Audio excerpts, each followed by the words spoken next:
Good afternoon. It is 3 o'clock. I'm Joseph Bonanno from the 104.5 The Zone Studios. The Titans are 0-3 for the first time since 2009. Head coach Brian Callahan met with the media today and spoke on what's keeping the team confident despite the slow start. There's rough stretches in every NFL season. Every team has a stretch where they probably drop a game or two or lose a game they shouldn't or drop 3 in a row. I mean, it happens. It happens to everybody. That's why you're seeing, everybody makes the playoffs. There's teams that lose 5, 6 games, 7 games, and that's the reality of the NFL football season. And in college football news today, Gonzaga is reportedly leaving the West Coast Conference to join the Pac-12, despite not having a football team, as the Pac-12 continues to try and rebuild itself. And then Memphis, Tulane, and USF are expected to announce a commitment to the AAC after having talks about moving to the Pac-12. Week 3 in the NFL season continues tonight with the Monday Night Football doubleheader. It's the Bengals looking for their first win versus the Commanders, and the Jags look for their first win on the road versus the undefeated Bills. You can catch the Westwood call of that game right here on The Zone starting at 7 p.m. right after the Brian Callahan Show. For our foundation repair and waterproofing needs, you need to visit USSTI.com. Breaking news at once on your home for the Titans and Vols. This is 104.5 The Zone.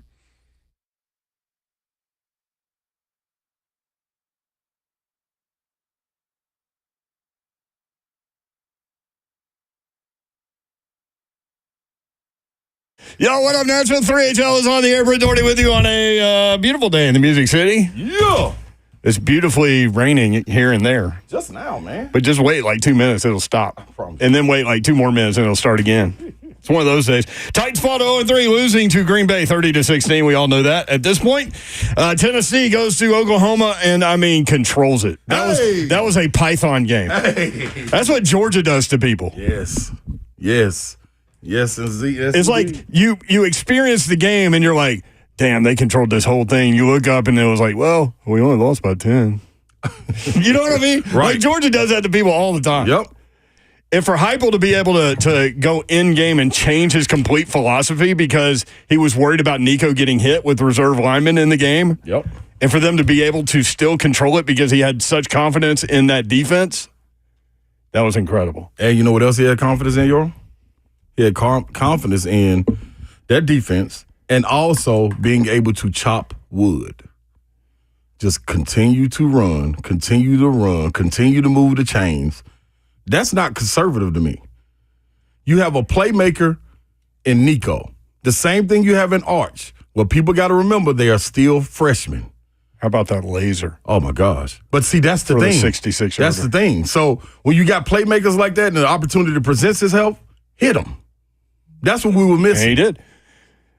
We broke that game down pretty well. We did. Before the game began. I'm a pat ourselves on the back. Yeah, because we had heard that Brent Venables was going to sell out to stop the run and that there would be some opportunities man-to-man with wide receivers, and that happened with Brew McCoy, and that happened with Deontay Thornton. Yep. So it kind of – and the defense shut them down. Right. Think about where Oklahoma is right now, right? Like, they're getting ready to go to Auburn. Auburn desperately needs a win now. They got to have one. So they go to Auburn. They've had to bench their 5-star quarterback. Yep. That they were going to make the guy, Dylan Gabriel, a Heisman Trophy contender, transferred because of that. Right. And now he gets knocked out of the game. He had 33 total yards and 3 turnovers. Just took it. And so they bring another freshman in, and guess where they are? Yeah. Quarterback battle in the middle of the season. Mm-hmm. Well, you don't want to lose ground. Not in the SEC. Welcome to the SEC, Oklahoma. Exactly. So anyway, we'll get into that. We had 2 big bets last week. One was Vandy plus the 20.5. Yeah. Fighting Clark Lee's got up off the mat, baby. Man, I hate that they couldn't get it done at the end, but man, they fought. They fought. They got something to look forward to. Like, their best football can be ahead of them as well. How long Pavia makes it like that, though? My question is how much does that one sting? Because they are off this week. Yeah. But yeah, man, they fought hard. And then the other one was, of course, the Tennessee Volunteers that we took at 5.5, 6.5, 7.5. Mm-hmm. Just whatever line they wanted to give us. I lost one of my parlays because I took it up to 11.5. And that last score, I was so sick. I was so sick. So we'll get into all that. We do want to open the phone lines up to you, 615-737-1045, 615-737-1045. Titans fall. Listen, Malik Willis, props. Yes. He came in here and shredded the Titans. 26 of 34, 260 yards, 2 touchdowns. Wait, that's Levis. Hang on. 13 of 19, 202, and a touchdown. Quarterback rating of 120.9. Also ran the ball for 73 yards. So 275 yards of total offense and 2 touchdowns for Malik Willis. Props. Mm-hmm. Now, I know a lot of people are out there. We just ran into one. Yes. We ran into a guy that works here. Mm-hmm. Will, we love you. But he's wearing a Titan shirt, and he, was going off about how glad he was that Malik Willis came in here and did that to them. Yeah. One thing. I'm like, you're wearing a Titan shirt. I just walked in the building and walked away from it. Yeah, you stayed in it. Yeah, I couldn't. I had to. And I was just trying to understand, Yoro, like how at any point, regardless individual performance or whatever you want to see from guys, can you be happy that your team lost? So there's 2 things that I want to address throughout the entire show. One is the Tennessee fans, and we'll be able to get to the Titans fans in a minute. I can address the Tennessee fans later. Vols. Yeah. The Titans fans, though, listen, man, not for 1 second did I think that they would come in here, Green Bay, and play a neutral site game. Not one.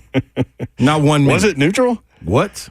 Or was it a home game for them? More. Yeah, by the time in the middle of the third, it was definitely a home game. I had some reps that let me know. I told y'all on Friday that there were tons of Green Bay people down here, like more than normal visiting-wise. You said it. And I can't, at the tailgate, like we go all the way up to kickoff. So I miss probably the first 8 minutes of the first quarter every time because we're wrapping up everything. And when, I didn't know it at the time, but when Green Bay scored, I heard an eruption. You thought the Titans scored. I was just waiting on the fireworks. I was like, what happened? Was it a pick? Like, what happened right there? And then they said they scored. I was like, whoa. Whoa, dog. That was unbelievable. So are we so Vegas for sporting events, like you get road team fans because like when they get the schedule, they're like, okay, when does our team play in Vegas? We're going. Yeah. When does our team play in Nashville? We're going. That could be it. There's nothing to do in Green Bay. Right. I mean, nothing. No. Unless you want to drive an hour and a half to Milwaukee or whatever it is. I don't know. It could be 3 hours. It could be 40 minutes. I don't know. But what you get the schedule and you're like, Nashville, let's go. Yeah. And then listen, to the Titans fans that would say, hey, man, how you expect us to go cheer for them? I can't understand it because I'm ride or die. I'm loyal to the end. Ain't no ifs, ands, or buts about it. My team, they can be dropping. I'm still going. I'm still going to chill when they got the ball. I'm sorry. And I'm going to ridicule them like I'm going to do today. But at the same time, I'm going for that team. Yeah. Ain't no ifs, ands, or buts about it. So great coaching job by Matt LaFleur to get 2-0 with Malik Willis, who's only been there for 3 weeks. That's incredible. Has solidified himself, stamped it. He is a backup quarterback in this league, and there's no ifs, ands, or buts about it. We talked about it all in the preseason, him taking the steps forward, him finally right there in that race. They chose Mason Rudolph. He got another opportunity with Green Bay. And just so happened, Jordan Love went down when he got there. And look, a plan was in place, man. Brent Doherty with you. Dawn Davenport is on assignment. Can we say where she is? Yeah, hell yeah. She's in the happiest place on earth. Yeah, shoot you. All you got to do is follow her on social media. You'll know. Oh, she's all over it? Oh, what? Yeah. Hadley got the ears on and all that? Yeah, man. It's big time. I think Davenport has the ears on, too. Yeah, she does. She definitely. She's going all in every time anyway. It's cool. So her husband, she sent us a picture of her husband. We call him Harter, Harter. He's wearing a black shirt and white letters in all caps. It says, I left the golf course for this. And he's holding a Jack and Coke. And it was early. It was early. It was early on. They was just about to go into the park. Oh, man. So she'll be back on Wednesday. Slay Dog is here. I'm in the building.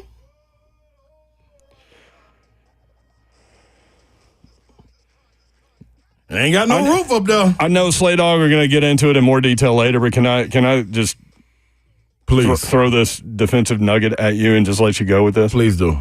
Because you love it when defenses are nasty. Yes. You say they're nasty. Yes. Oklahoma. 34 carries, 36 yards. Yeah. How about that? Yeah. The TFLs, man, the sacks, and not only standing your ground, but 11 TFL. What we were talking about with the Titans, them being able to go get takeaways. That's huge. Like that entire game could have shifted, and I know we're going to get into it. It could have shifted if Joseph did not go and attack the ball on Jackson Arnold. Gave him the ball on the 5. That's catered by the door. at Oklahoma. Tennessee turned it over twice, and then Jackson Arnold handed it back to Tennessee on the first play both times. Dude, like that's – And listen, they weren't just out there hitting people. They were out there hitting people. Yeah. Did you see how many times Oklahoma guys got up slowly? Yeah. I mean. And breathing. That Jacoby Thomas hit on the sideline. Let's see. That set the tone. Oh, my God. That was a tone setter. With their big receiver, Nick Anderson, already missing. And then you go and hit him like that. I forgot his name. What was his the guy who got tagged? The other receiver. In the chalk headline. Yeah. He got rocked, and you see him limp back to the sideline. I was like, they lost their big two receivers. This is trouble. It was trouble. Yeah. So Tennessee is off this week, and then they go to Arkansas. One thing about Arkansas, real quick, it'll be interesting to see how they defend that quarterback. Yeah. He's about a 50% passer, but, man, he's explosive. Yes, he hits the explosives in the pass game and the run game. He's very, very difficult. The thing about Arkansas is anybody can run the ball in them. Sure can. So look the hell out Yep. for Dylan Sampson. Yep. And now Bishop. And Oklahoma did a great job against Yes, they the run. did. But you kept seeing the chop away. Man, those guys get so – this is where the comparisons of Alvin Kamara comes into it.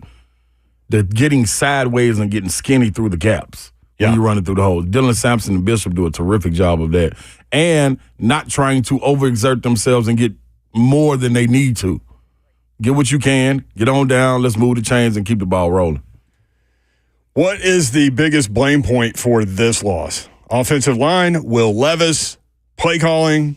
This one right here, everybody. Catastrophic plays. Everybody has a hand in this making. We'll talk about it when we come back. 615-737-1045. Mike Keith at 420. Chris Lowe covers college football for ESPN.com at 520. Outside of that, tons of phone calls.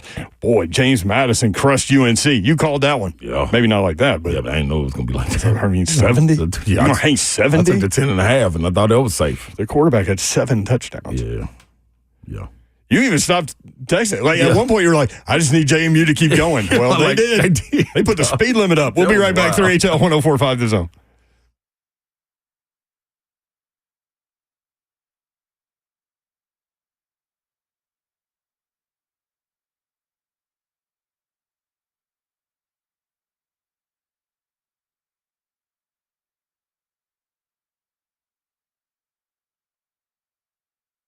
What's happening, good people? Holistic Stem Cell Therapy coming to you by KellamStemCellInstitute.com, man. Great people over there. It's going to be very welcoming when you walk into the building. You're going to automatically know they have your best interests at heart. And when you sit down and get your consultation with Dr. Kellam, he's going to tell you exactly what he can do for you, how you can get the inflammation out of your body, those little aches and pains that you have, even at younger ages, not only for athletes, but the everyday person that's going to work a 9 to 5 and loves to do hobbies as well, likes to get out and walk, likes to get out and run. Call and get your consultation today at 615-850-4415. From congestive heart failure, autism, arthritis, whatever it may be, it's all going to work. I can guarantee you that because I went and had it done myself. Yes, your body, your cells, your solution. Your body stem cells are harvested and stored for future and continued use. Just get in there and get it done, man. My knee, my hip, my shoulder, no problems with it anymore. KellamStemCellInstitute.com. Yes, football is back, and Zen Sports is here for us too, baby. What better way to get back and bet on the big games than on Zen Sports, the new sportsbook in Tennessee that is bringing sports betting to a whole new level, literally. When you sign up for Zen Sports, you'll automatically earn up to $100 no danger first wager. So if your first bet loses, this is what that means. You will be reimbursed for the amount of your bet up to $100. So you might as well go bet $100. And for football season, Zen Sports is launching a revamped betting platform for both college football and the NFL. And what's better, with their new look, Zen Sports will be offering daily promotions, including odds boosts, same game parlays, no danger wagers, and much more. Also, they have a very cool VIP rewards program you got to check out. It's by invite only.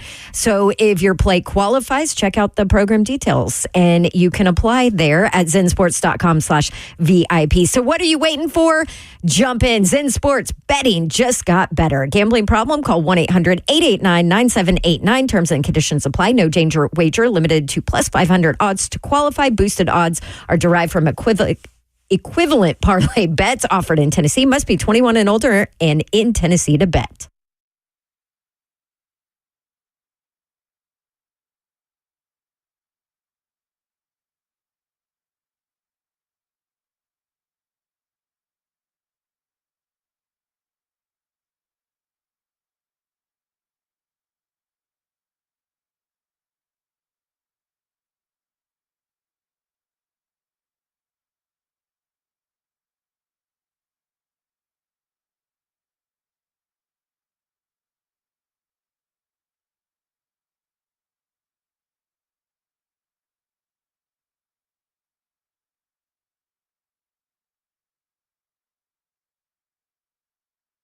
I love living in Middle Tennessee. We've got great restaurants, entertainment, sports, and one of the nation's top Ford dealers right here in our backyard. Two Rivers Ford. Remember that name. Two Rivers has been a staple in our community since 1983. They're locally owned. They have a non-commissioned sales team, and they sell below MSRP. They've been doing business with integrity for decades. Two Rivers Ford, the South's most trusted Ford dealer.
HL 104.5 The Zone. Billy Joel pressure. Okay. I'm like, okay, all right. I thought another commercial was about to come on with that one. Okay. I feel him. You know, strangely, I really enjoy Billy Joel. But I don't like the, what's the one song with the Uptown Girl? I cannot stand that song. Give me Piano Man. I'm good. Uptown Girl. Chrissy Brinkley was in the video. He was married to her for a second. And he's like 5 feet tall and she's like 6 feet tall. Yeah. We got 2 Monday night games coming up tonight. I'm with that, man. I mean, it'd be a good little part life for it then. I like you that. Think so? Oh, I love it. I didn't even know nothing about it, but I do now. This is how I operate. During our break, I was like, man, we got 2 games tonight. And you're like, do we? I'm like, yeah. And then you looked it up. So we get to watch Jaden Daniels. Yeah, versus Joe Burrow. 2 LSU quarterbacks. 2 Heisman winning quarterbacks. Did you hear that? I said Commanders. Yeah, that's it. Where did that come from? Listen, they trying to fight to get their name back. Is that what it is? Yeah, it's a lot going on with them. How about Ravens running back Derrick Henry? That was the old king. We talked about this coming in, though, last week. Cowboys have rush D issues. Alvin Kamara, Saints running back, the week before, 20 carries, 115 yards, and 3 touchdowns. So I saw a piece on Dallas's defense and how bad they are up the middle. Mm-hmm. Like, you want to be really good in baseball up the middle. Like, that's kind of where you start defensively. Football, kind of the same way. Yeah.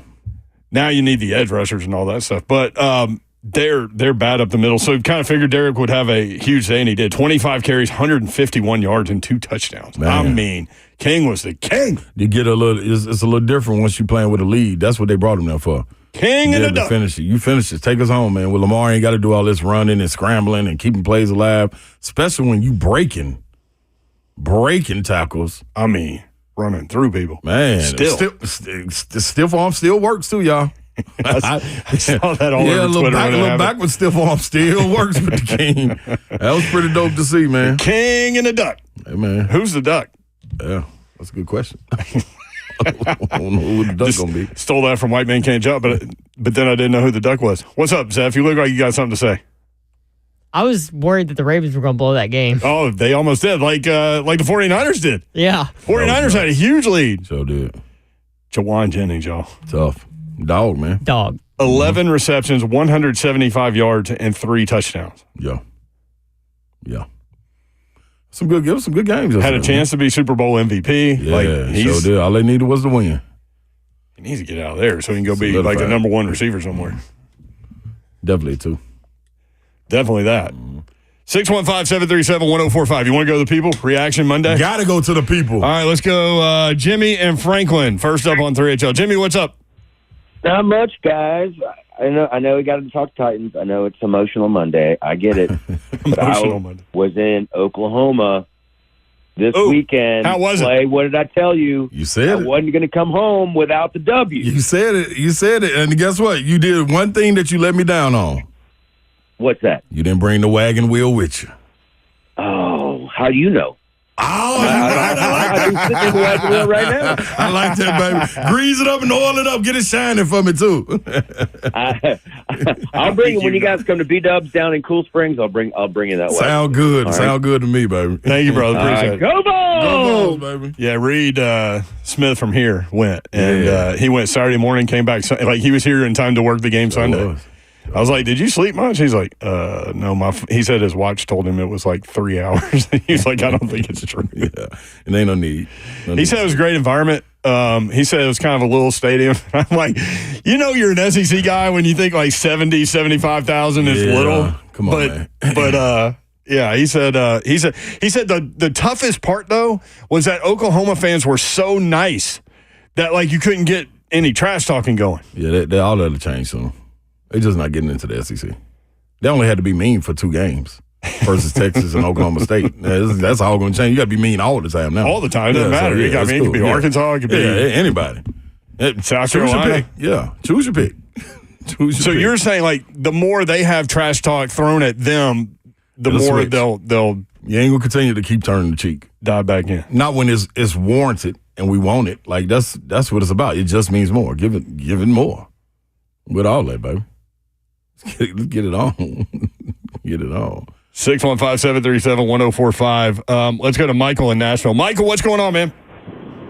What's good, family, man? Big Slay, what it do? Mike, what up, baby? Good old Rocket Top, because that's the only Tennessee team is winning right now. Let me tell you that. Man, I was at that game Sunday, and I looked, and it was just a hype, right? Yeah. Like, we never gave Malik that support. Mm-hmm. And I said, man, you take a dude and you put him in a city where he's receiving love and support, he becomes a totally different guy. Mm-hmm. Here, we booed him. Yep. And I said, you know what? That was a good, humble slice of pie that we all needed, because I felt like the Titans overlooked him. I felt like I said, man, if he come out and score on his first drive, Will is going to try to do too much, and his game is going to go down the drain, right? Mm-hmm. And you can just point it out wherever. But that left side, they blew us up on. But I can't blame the offensive line, because if you look at the Kansas City Chiefs, that's not a good offensive line, and they 2-0. Right. So there's no excuses right now. Right. So it's just like, is Will that guy? And I'm a football guy. We drafted him based off what year? The 2021 season, where he went 10-3, 2,800 yards. Following year, 7-4. Yep. And he went, I think he was like 2,300 some yards passing or whatever. This guy does not have the confidence right now, and you can see it every single time something goes wrong. Yeah. So I just feel like, did we get rid of the wrong guy? Because if you take Malik, you give him the first string offense, then look what he was able to do. You take him and you give him a third string, fourth string, a bunch of guys who's trying to make the team, he's going to look like he sucks every single time. So again, I'm just looking at it like I'm a huge Titan fan, but I'm glad we got that out the way. I'm not going to say Miami is just going to be a pushover. Right.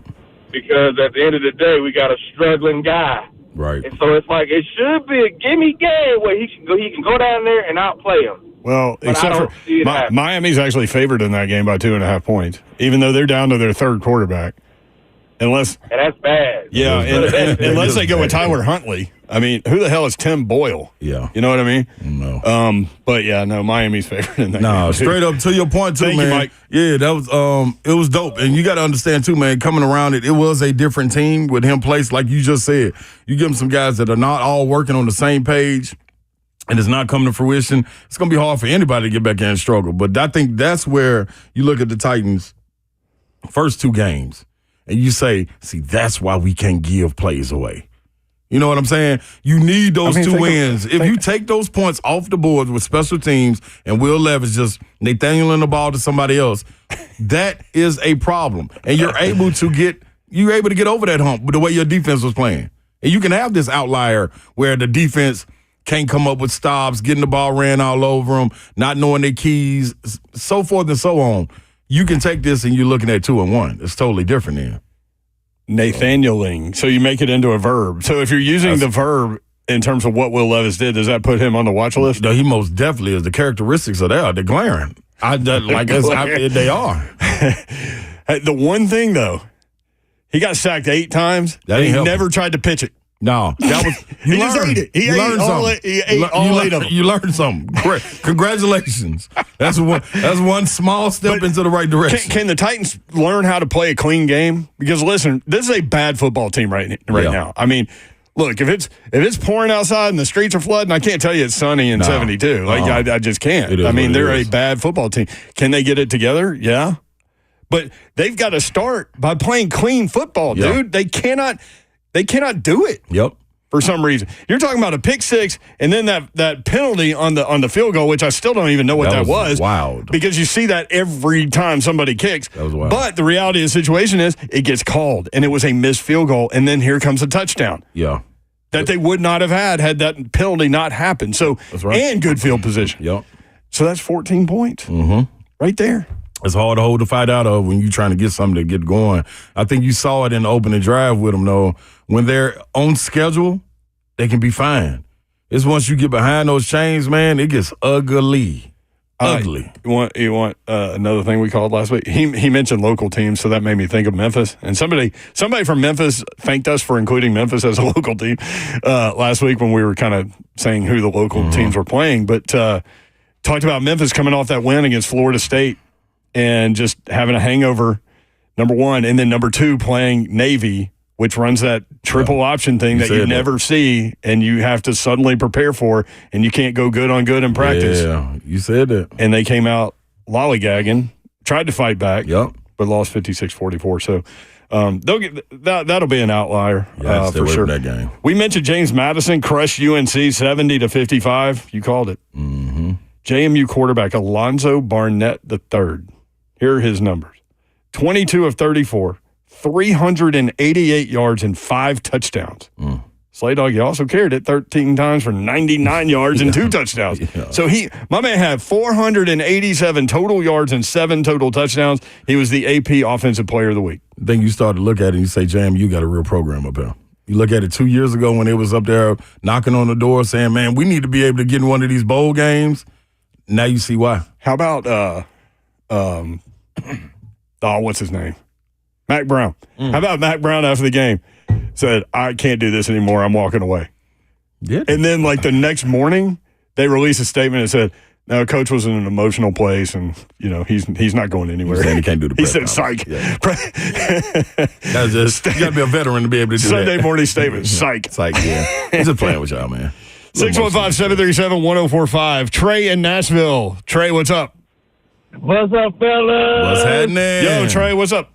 Man, hey, I just wanted to talk about the game Saturday night. Watching Nico, I watched the second half. The first half I was working, but, man, he was throwing some dimes. Yeah. And he was moving the ball down the field. And I'm just like, wow, I believe it, but when I saw it for my own, because I hadn't watched him this year, and I was impressed. And Slade, hey, I'm on your bandwagon, bro. Hey, y'all have a good day, okay? And take care. All right, Trey. Appreciate you, man.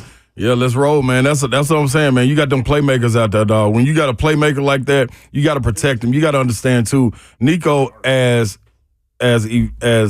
mature as he is, he hasn't seen these crowds like this. He hasn't walked in there and had to play against a defense. Like, you got to give Venables credit. Like, they got some NFL guys over there, too. One of the best defensive minds in football. And he's a defensive mind. Like, to be able to go and do that, you got to be able to be patient. Don't put him in bad situations. But you had to hit those one-on-one shots, and he did. When you get the opportunity, you got to hit them. How about Brew, man? Brew been working. I mean, just watching what that guy went through last year. Yep. And I mean, just a really tough offseason. And to go out there and do that on that stage. Yeah. 4 for 93. And that pass down the sideline was beautiful. I was impressed by that slant, too. When he broke tackles and looked like he was about to go score with it, beating people up off of him. Like, he got some. If you're tuning in, this is kind of a football Monday. So we will bounce around from topic to topic. So whatever you want to get it into, primarily football-wise today, we're going to do that. Here is Josh Heupel obviously trying to downplay going back to Oklahoma. For those that don't know, he was the quarterback, captain, won the national title in 2000, the last time they won it. Was an assistant coach there, got fired in 2015 as offense coordinator by Bob Stoops. Bob Stoops wouldn't address it this week. Heupel really downplayed it. You heard a couple of Tennessee players say, yeah, we know. We know what's up. Before the game, they certainly did. No question. And, of course, it meant something for Josh Heupel, whose mother passed away recently, and, that was an emotional thing for him too. But this is in the locker room after the game, Josh Heupel addressing his team. Winning on the road's tough. Winning on the road against a good football team's tough. They're good. Okay? We're going to continue to face better as we go. Played well tonight. Anybody think we played our best tonight? No. Good teams keep getting better. Keep getting better. I'm proud of the investment, the competitive composure, resetting to the next play, continuing to compete. Man, it's just us being us, all right? And let's just keep making us a better version every single day. You guys got me? Yes, sir. All right. This thing, coming back to normal, was never about me. Getting emotional there. It was not. But I appreciate you all having a little extra for me. I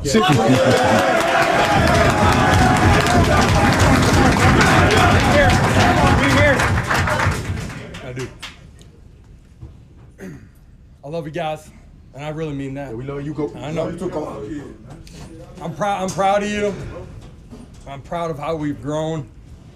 Damn, our best is still out in front of us. We got a chance. One day at a time to just keep getting better. You guys got me? Yes, sir. All right, I love it. Here's Bow Nico. your hands, grab two. Yo. Hey, we did that for you, Coach. I just game ball for you. Nico presenting the game ball to Josh Heupel in the locker room. How about that? Pretty dope right there. Team's got a chance, man. You can hear it. You can feel it. Yeah. Defense travels. It does. You talk about what culture is, man. And you've been able to see the ups and downs. I think when you have a veteran-led bunch like he did and you're able to lean on that defense, that offensive line last year, we talked about it Friday, they had to go down to Florida and missing guys last year. And I think, man, I didn't expect it to happen. We know how difficult it is to play in Florida. And shout out to Billy Napier pulling it off because y'all were able to keep him for one more year, Florida, to take y'all through this gauntlet that you got now. But I think that was in their memory bank. Yeah. You're going into Oklahoma, man, you gotta have a different mindset. It is you versus everybody. It's not about what's being written in the tabloids, and I think Coach Heupel did a great job of downplaying that. But also, man, you had other guys on that staff that played at Oklahoma, coached at Oklahoma. So it was a culmination of a lot of those things and the emotions to be able to tame those and be able to go out there and play for play. And, man, that front line just different, dog. Yeah. Them corners, Ricky and Jerron McCoy, it was in question, but the boys back there can play, man. Well, it was in question, with media people talking about in the preseason, talking about, well, Tennessee lost their entire secondary. Even talking with guys like Todd, who study this more than anybody, and he's like, yeah, but what about the linebackers? And I'm like, look, man, just because you didn't see Peely and just because you didn't see Arian Carter because he got hurt and missed the rest of the season, those guys can play, man. Yep. And you talking about flying to the ball. And now they're throwing defensive linemen out there that fans haven't even heard of that are getting sacks. I hadn't even heard of them. I don't know who Jenkins is, number 97. Moy, the transfer from Stanford, Moy got a sack and a tackle for loss just like that. And you're like, dude. And he's fighting for snaps. It's real live iron sharpening iron up there, man. That's what it is. Well, Tennessee proved it can win in a different way. They held the ball for nearly 36 minutes. And I think, obviously, Lance Hurd, the left tackle, was out. So that was an issue. Then when John Campbell went out, listen, man, Dane Davis struggled. Yeah, no. And so there was for a reason. I think they were already without their left tackle. When they lost the right tackle, I think they didn't think they could protect Nico and decided to try to shorten the game, lean on the defense, and that's what they did. The last touchdown drive? Dylan Sampson, 8 straight carries, touchdown. Mm-hmm. Chopping wood. Just continue to chop. And taking clock. That's it. Heupel said about that, your team forms its own identity each year, and it's my responsibility to put them in a position to play a complete game together and find the best way to win. And tonight, that's how the game unfolded. Yeah, absolutely. Shout out to the punter as well. The Aussie-style punter kicking with his right or left foot. That's crazy. Downing the ball inside the 5. It's some ingredients over there for some good stuff to happen. I can't even wad up a piece of paper and throw it in the garbage can with my left. Which off hand, yeah. He kicked with his off foot. Which one is his regular foot? What is he? I don't even know. Right hand? We don't even know. And that's for a guy who hadn't punted in the first 3 games. I mean, other than 2 times. Yeah. That's a weapon. Who was it? Chris Washburn that said he's ambidextrous. Man, bring my wagon wheel. Amphibious. He meant to say ambidextrous. Bring my wagon wheel. You want your wagon wheel? I want a wagon wheel, man. All right, Kyle in Shelbyville. Kyle, what's up? What up, Kyle? What's going on, guys? Yo. Sorry, I got to bring it back to the Titans. Do it. Let's do it, baby. We'll go all over the board today. All right, I got 2 points on this. Yep. I think we finally found our punt returner, Jaquan Jackson. He looks like a real deal, man. I trust him back there. I don't get nervous like I did with Dory or Kyle Phillips or anything like that. And he's making good decisions. He's catching the ball cleanly. He's getting a good return. He's getting down safely. I like it. Mm-hmm. But, okay, now for the offensive line and Will Levis. Mm-hmm. I just got a question. If we continue to play like we did yesterday and we get a top 5, top 10 pick, do you take one of the LSU tackles or do you go for a new quarterback? I'm for the tackle because I think Levis needs more time.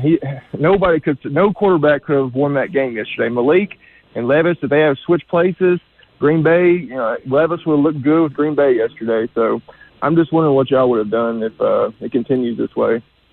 Man. I mean, currently they would have the number 1 pick. That's because Carolina won. I just, man. Do you go quarterback or do you trade and pick up draft capital and go multiple positions? As you can see, as the game is going, you still got so many holes to fill. So many holes. You know what I'm saying? And the offensive line is so bad. You put another quarterback back there behind that offensive line that you're trying to patchwork again through free agency. You got 2 guys. You got Latham who's going to come along. Skoronski didn't play well yesterday, but you still know where the potential is. Cushenberry, you expect him to continue to get buried. He did struggle, but man, it's the right side, dog. The right side. If they can all grow, it'll be different. You want to go through that offensive line hurries and all that stuff? We'll do that next. Take more of your phone calls. With Football Monday. We're all over the board. What? That was fast. What was fast? That whole little segment. I thought we was about to dive into it right now. I'm going to be watching the game for that. All right, we'll do it when we come back. We got breaks. All right, 615-737-1045.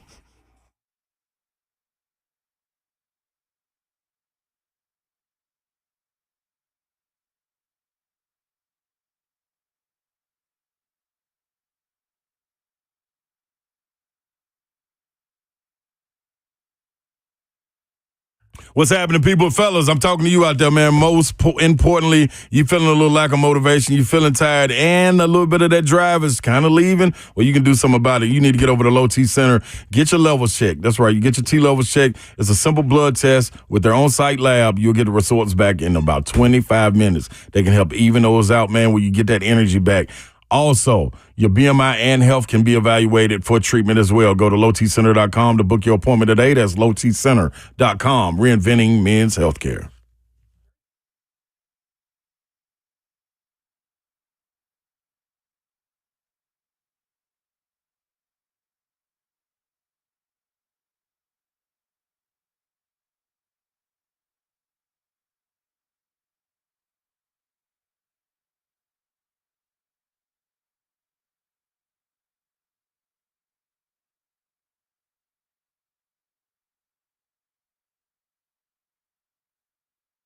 Lower mortgage rates are finally here thanks to the Fed and Loan Pronto. Loan Pronto just locked in a homeowner at 4.59% APR. That is the lowest in 2 years.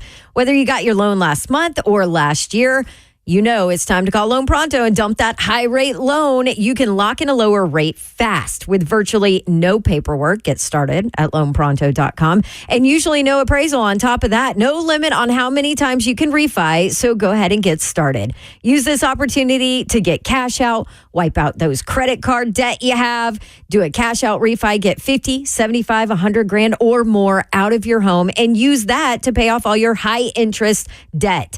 End up with just one low monthly payment. And if you act now, you could even skip your next 2 house payments. Purchase loans available as well. Call Loan Pronto now. Get your rate quote in minutes with no hard credit pull. VA Streamline loans also available with Loan Pronto. 615-499-5780. LoanPronto.com at 615-499-5780. Loan Pronto, Equal Housing Lender. NMLS 1661781 on approved credit. NMLS ConsumerAccess.org.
September. 3HL 1045, The Zone. Brent Doherty, Ron Slay with you. Don Davenport on assignment with some mouse type person.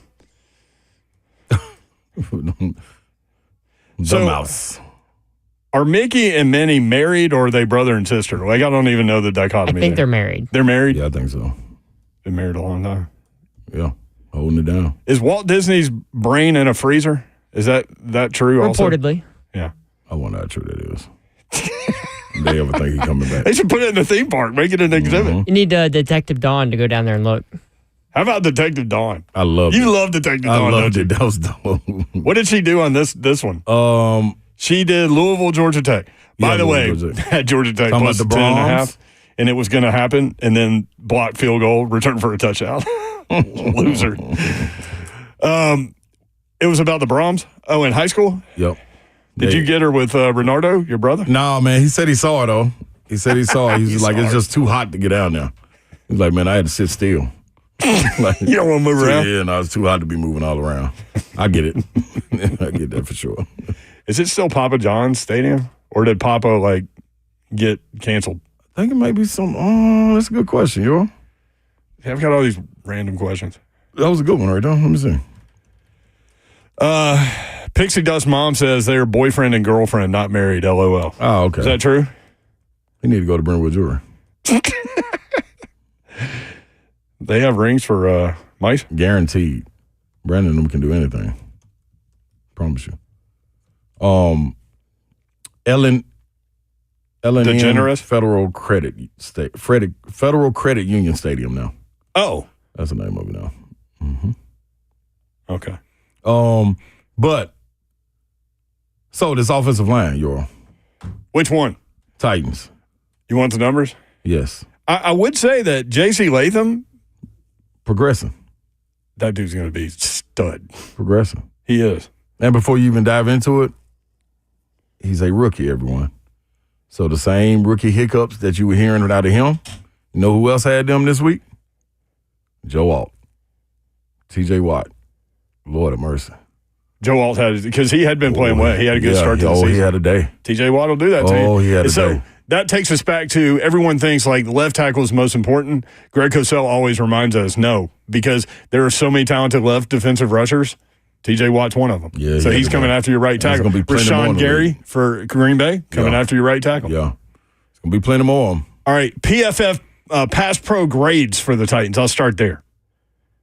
Latham had the highest score, 81.8. Comparatively, Skoronski, 52.9. Cushenberry, 39.5. Radens, 75.1. Fighting. NPF, 48.3. I felt bad for NPF, man, because he put out one of those things that was going to go viral where he didn't even barely touch a guy. Yeah. And led to a strip sack fumble. And he was on all fours after he got. All fours. It was so bad. Getting his knees buckled. He couldn't even turn around and run to go get the ball. Or help his quarterback up. Yeah, he needed help up. Yeah, that was bad. So they bring in Jalen Duncan, who put up a score of 36.9. We switched from we flip flop. Laugh about it, but flip flop. Can it get worse at right tackle? Yes. You just saw it. We've said this for 3 years about these offensive. We just ain't saying the left side no more. So it can get better at the left. It's getting worse at the right. Although Skoronski did struggle, you're right. Latham, 1 pressure allowed. That's it. Skoronski, 4 pressures and 2 sacks. Cushenberry, 2 pressures. Radens, 1 pressure. NPF, I thought it was way more than this. Maybe it's just that's what we just see. Egregious. Yeah. 2 pressures, 1 sack. There was a fumble on that sack. And we described it. He ended up on all fours and didn't touch a guy. Duncan then comes in, 2 pressures, 1 sack. 1 sack attributed to Tyler Boyd. Yeah. And the other 3 sacks not attributed. So maybe you give that to Levis. I don't know. Levis. Somebody getting it. Offense. Give it to the whole offense. They deserve it. It's there you go. Yeah, that's tough, man. And when you're just talking about the receivers in general, 3 targets, 1 catch for Calvin Ridley. My guy Traylon Burks with another opportunity. Callahan said he graded out well. Yeah, but that's because he's doing the little stuff. Things that you would highlight on board that he's not doing as far as blocking. The reason, I forgot who it was, number 11 for Green Bay. The reason Malik Willis was able to score on that RPO, the crackback owned the linebacker that was in pursuit by number 11, the wide receiver. See, those are the things that go unnoticed, but you grade out good. But one thing that's going to be glaring is the drop. You got to catch it. I'm trying to go fight. I said it on Twitter, I'm going to have to be Johnny Cochran to go fight with this one in court. Because the ball's in your hand. Burks got to come up with it. So do his gloves not fit? Well, I don't know, but he need to hurry up and quit. But don't quit. Don't quit, Burks. I ain't saying you need to quit. You're trying to run with the joke. Yeah, but this guy gotta give us something. And my thing also was, I saw on social media people saying putting NWI in. NWI is in. He is in. But don't forget you got D-Hop, Calvin Ridley, Tyler Boyd, who is going to go through first. Yeah. And your running backs. Wiley showed up. But overall effort, man, it got to be better. Not effort. I'm sorry. I think the effort is you got to go and execute. The execution of it. Because everybody, if you're on the field, you have effort. There's no. It's like every week we're talking about what I just talked about. Is okay, pick six, penalty on a missed field goal turns into a touchdown. Yeah, 14 points. Yeah, you can't just give 14 points in the NFL. You can't do it because 24 wins the game. These are starters that you're playing against too. This ain't By the way, 11 wide receiver for Green Bay is Jaden Reed, and he is a beast. And he beasted on that play, getting the block to free up his guy. 615-737-1045. Mike and Dixon next up. Mike, what's up? Hey, how y'all doing? What up, Mike? Man, hey, I will give y'all props. You guys, by far, and I travel all over the Southeast, we are so blessed in Nashville to have you guys as sports radio. You are by hands down the best. Appreciate that. I don't want your heads to swell. I don't want your heads to swell, but I'm going to tell you, you guys. That'll never happen. I got a helmet on. Mine can't swell. No. you guys are real, and that's what I love about you. I appreciate it. But I just wanted to call in and let you know we went to the OU Tennessee game over the weekend, and man, I'm going to tell you what, the folks over there in Oklahoma, they are absolutely the best. I mean, we had a positive experience the whole time. I heard they were great. Oh, man, we didn't even have to sign up for a tailgate, man. They offer us food, adult beverages. See, now, hey, welcome to the SEC, because that's how we do it in the SEC. Yeah. If you go to an LSU game, for example, everybody talks about that being one of the experiences in college football, and it certainly is, and they say tiger bait to you everywhere you go. But then they'll also be like, hey, man, y'all want some, we got some etouffee or whatever they have, and they bring you in. Oh, yeah. Georgia, same way. I mean, anywhere. So that's good to hear. How many Tennessee fans were there? Oh, my gosh. I tell you what, the stadium experience, yeah, it's a smaller stadium, but I'm going to tell you what, it is one of the Mississippi State cowbells. They were loud all the way through halftime to about midway to the third quarter. You couldn't hear yourself think. I don't know how Nico even got the balls off. I think I know now why they stayed on the ground so much, because they couldn't hear nothing. But it was loud. Thank you, Mike. You're kind of underwater or something. I don't know. Is what it kind of sounds like. Hey, man, we appreciate you calling. We appreciate you listening. We appreciate the kind words. It means a lot to us because, I mean, I know it seems like, we just come in here and just kind of BS around, but we do put a lot of effort into this. So appreciate the kind words. 615-737-1045. Hey, Football Monday. We're bouncing around all over the place. More next. 3HL 1045 The Zone.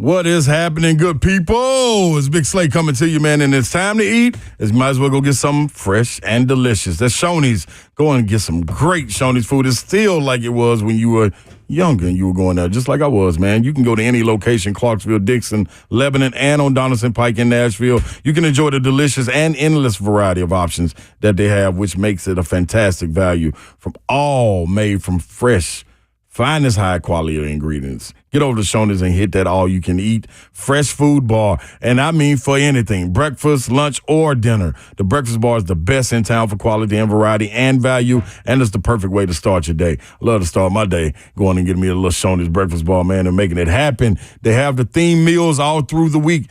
Today's Monday. Go get some of that backyard barbecue. Tuesday, Flavor Fiesta. Wednesday, breakfast for dinner, like they like to call it, Shoney's Brenner. Thursday, Italiano. Friday, surf to the table. Saturday, surf and turf. And Sunday, old-fashioned Sunday dinner. You can't get no better than that. Always get that world-famous hot fudge cake. You know it's always going to be top tier. Get over to Shoney's, people. Let's eat.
Get that lawn going, looking great. Best lawn in the neighborhood. Dickens Turf and Landscape Supply can help. DickensSupply.com, the website. My guy Trey Hartsook is here with more. Trey. Hey, Brent, what's up, man? Hey, I'll tell you, everybody always asks, when do I need to overseed my lawn? Well, I'll tell you, Brent, right now is a great time. Got some rain in the forecast that we really need. Temperature's starting to go down. So if you're thinking about doing that this year, now's a great time to stop in at Dickens Turf and Landscape Supply and talk to us about that turf plan. Say, hey, I hear it on the radio. I want somebody to kind of explain this to me. We can do that for you. We have turf experts at every single location that can give you step-by-step of what you need to do once a month, whether you have 0.3 of an acre or 33 acres. We have just the supplies for you to get that lawn looking top-notch. Also, Brent, something really cool that we do in the fall, we rent and we also sell aerators. So in Middle Tennessee, we're somewhere where we really need to aerate once a year just to help with that compaction and help break that up. So at Dickens Supply, we can help you either one of those things. We can sell you one, we can rent you one. Doesn't matter to us. We just want to get you taken care of. On the way out also, great time of the year. I know that it's fall and there's not going to be a lot of grass cutting left, but if you want to save yourself some serious money, stop on in to Dickens Turf and Landscape Supply. Let's talk about some mowers. Get you something that you need for that lawn. Conveniently located all over Middle Tennessee. Got locations in Nashville, Hendersonville, Murfreesboro, Bellevue, Brentwood, Lombard, Mount Juliet, and Franklin. If you can't get a hold of us, check us out online, DickensSupply.com.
Good afternoon. It is 4:02. I'm Joseph Roundup from the 104.5 The Zone Studios. The Titans are 0-3 for the first time since 2009. Head coach Brian Callahan met with the media today and spoke on what's keeping the team confident despite the slow start. There's rough stretches in every NFL season. Every team has a stretch where they probably drop a game or two or lose a game they shouldn't or drop 3 in a row. I mean, it happens. It happens to everybody. That's why you're seeing, everybody makes the playoffs. There's teams that lose 5, 6 games, 7 games, and that's the reality of the NFL football season. And in college football, Memphis, Tulane, and USF are expected to soon announce a commitment to the AAC after having talks with the Pac-12. Week 3 of the NFL season continues tonight with a Monday Night Football doubleheader. The Bengals look for their first win versus Jaden Daniels and the Commanders, while the Jags look for their first win on the road versus the undefeated Bills. And you can catch the Westwood One call of that game right here on The Zone, start at 7 p.m. right after the Brian Callahan Show. For our foundation repair and waterproofing needs, you need to visit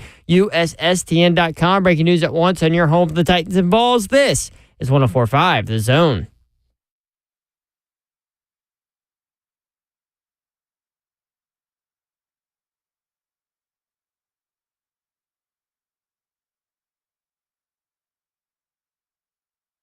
Three HL 104.5 The Zone. Britt Doherty with you on a beautiful day in the Music City. Sun's out.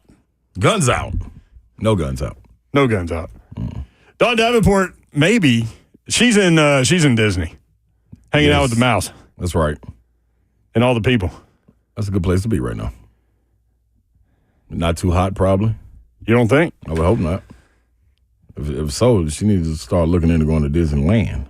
That's a tough place to be when it's hot. When there's so many people, and then you end up bumping up next to people and their sweat. I don't like that at all. You're going to have to buy drinks and all that now. She picked a good time to go. That hurricane that's coming up from the south. There is a hurricane spinning around down there, right? It's about to pass through that area of Florida, right through the Panhandle. It was 90 today in Orlando. Yeah, that's. But you go into who's the little people ride or whatever. Yeah, Small World. Small World. Yeah, it's Small World after all. It's like ice cold in that place. I love it. Plus, also it's. I don't even know how to describe it if you haven't been through that. It's a small world after all thing. It's a. How do you even describe it? It's a lot weird, and it's like whoever developed this thing was certainly high. Yeah. But it's also cute. It makes you smile, and it feels great in there. But it's something off with that thing. Yep. But get in there, get on out. Rejuvenate yourself. But strangely, I have to do it every time I go. I'm going to do it because it feels so great. The ride's a little small, but Space Mountain's kind of cold in there too. Yeah, I love that too. Anywhere you can get some shade. You do the water rides? No, I used to. Like Opryland with the Grizzly River Rampage, you always wanted to do it, and then you're trying to look at how you're spinning and seeing who's going to get the waterfall. And the hot days were the best because you drive quicker. Good little cool-off ride. But it was funny because, I wanted to be the guy that got hit by the waterfall, but then when I did and I got off the ride, I'm like, man, now crazy. I'm just soaking wet. Look really crazy. Yeah, anyway. Oklahoma had negative 20 yards in the second quarter. I just have these random nuggets. That's good ones to throw at us. Vanderbilt, incredible effort at Missouri, man. Fell short in double overtime. Commodores 2-2. They're off this week. Then they play Alabama. Where they play Alabama? Here. It's here, remember? Because Vol fans are going to take over. Yeah, I don't think we ain't got time to worry about that right now, though. Well, that does bring me back to something. I pulled this the other day, something that Nick Saban said. Did y'all see this? How Vanderbilt is the... Hang on. Got to do it justice. Nick Saban says Vanderbilt's the only place in the SEC that's not hard to play. Quote, the only place you're going to play in the SEC that's not hard to play, Vanderbilt. When you play at Vanderbilt, you have more fans there than they have. That's no disrespect to them. It's just the truth. It is the truth. Similar like what we got going over in Nissan. Yeah. True. For Vandy, man, those linebackers, sophomore linebacker Brian Longwell and then team captain Langston Patterson. Longwell had 12 tackles, a sack, 2.5 tackles for a loss. Langston Patterson had 11 tackles. Brady Cook. I'm having trouble figuring out what Missouri is. I've been saying this for a few weeks. Luther Burden, 6 receptions, 76 yards, 2 touchdowns. Brady Cook, 23 of 37, 226, 2 touchdowns. So less than 10 yards per completion. Missouri is off before heading to Texas A&M next Saturday. And Marcel Reed, with his second start, played well again. That's it, man. He got something. The team, not that great, though. No. Texas A&M. No, it's going to be a tough one down there. They won 26-20 against Bowling Green. Yeah. But Marcel Reed, 16 of 29, 173 yards and 2 touchdowns, 12 carries, 91 yards. A couple other SEC notes. LSU quarterback Garrett Nussmeier, 32 of 44, 352 yards, 3 touchdowns, no interceptions against UCLA. Texas quarterback Arch Manning, first start, 15 of 29. 200 against Louisiana, right? 258 yards, 2 touchdowns, 2 interceptions. Florida quarterbacks against Mississippi State, 26 of 28, 277, 3 touchdowns. Graham Mertz was 19 of 21, 201 in all 3 of the touchdowns. UK wide receiver Barrion Brown had another impressive touchdown run, 23-yard touchdown run, turning the corner quickly. That's what he does. Arkansas quarterback Taylor Green, we were talking about that 50%-ish. He's a little more than 50%, maybe not after this game. 12 of 27, but for 151 yards and 2 interceptions. 18 carries, 80 yards. So 151 yards on 12 completions. I'm intrigued by, I can't wait to talk next week about this Tennessee-Arkansas matchup. It's going to be a night game in Fayetteville. A lot of games going to be night games, baby. Prime time when you're playing well. Prime time. LSU linebacker Harold Perkins will miss the rest of the season, torn ACL. I hate that for him, man. Golly. We bounce back, man. Do your rehab right, get back to it, man. You'll be all right. One more little nugget. Talk to me. Tennessee, from @Mr_Rutherford. Vols have scored 216 points in 4 games this season. That's more points scored through 4 games than Tennessee scored in 2005, the complete season, 2008, 2020. They've scored more through 4 games than those 3 complete seasons. Putting it up. Execution. Also, the Tennessee football equipment truck involved in an accident on I-40 East in North Little Rock. All eastbound lanes were closed. Did we ever hear that? I don't think what they happened? hit nobody on that, no, did they? They just hit the wall or something? Looked like just the front end, maybe the axle on the front end of it. Through an axle? Through a rod. Yeah, I did that once. Did you? Yeah, on the interstate over by TSU. Oh, that ain't what you want to do, Euro. At night. Oh, wow. I had to call my mom to come get me. I had a work phone, and back then, if you had a cell phone and you used it, it was expensive. But I was like, what am I going to do? Just sit out here? Yeah. No, you got to get home. 615-737-1045. Football Monday. We're all over the board.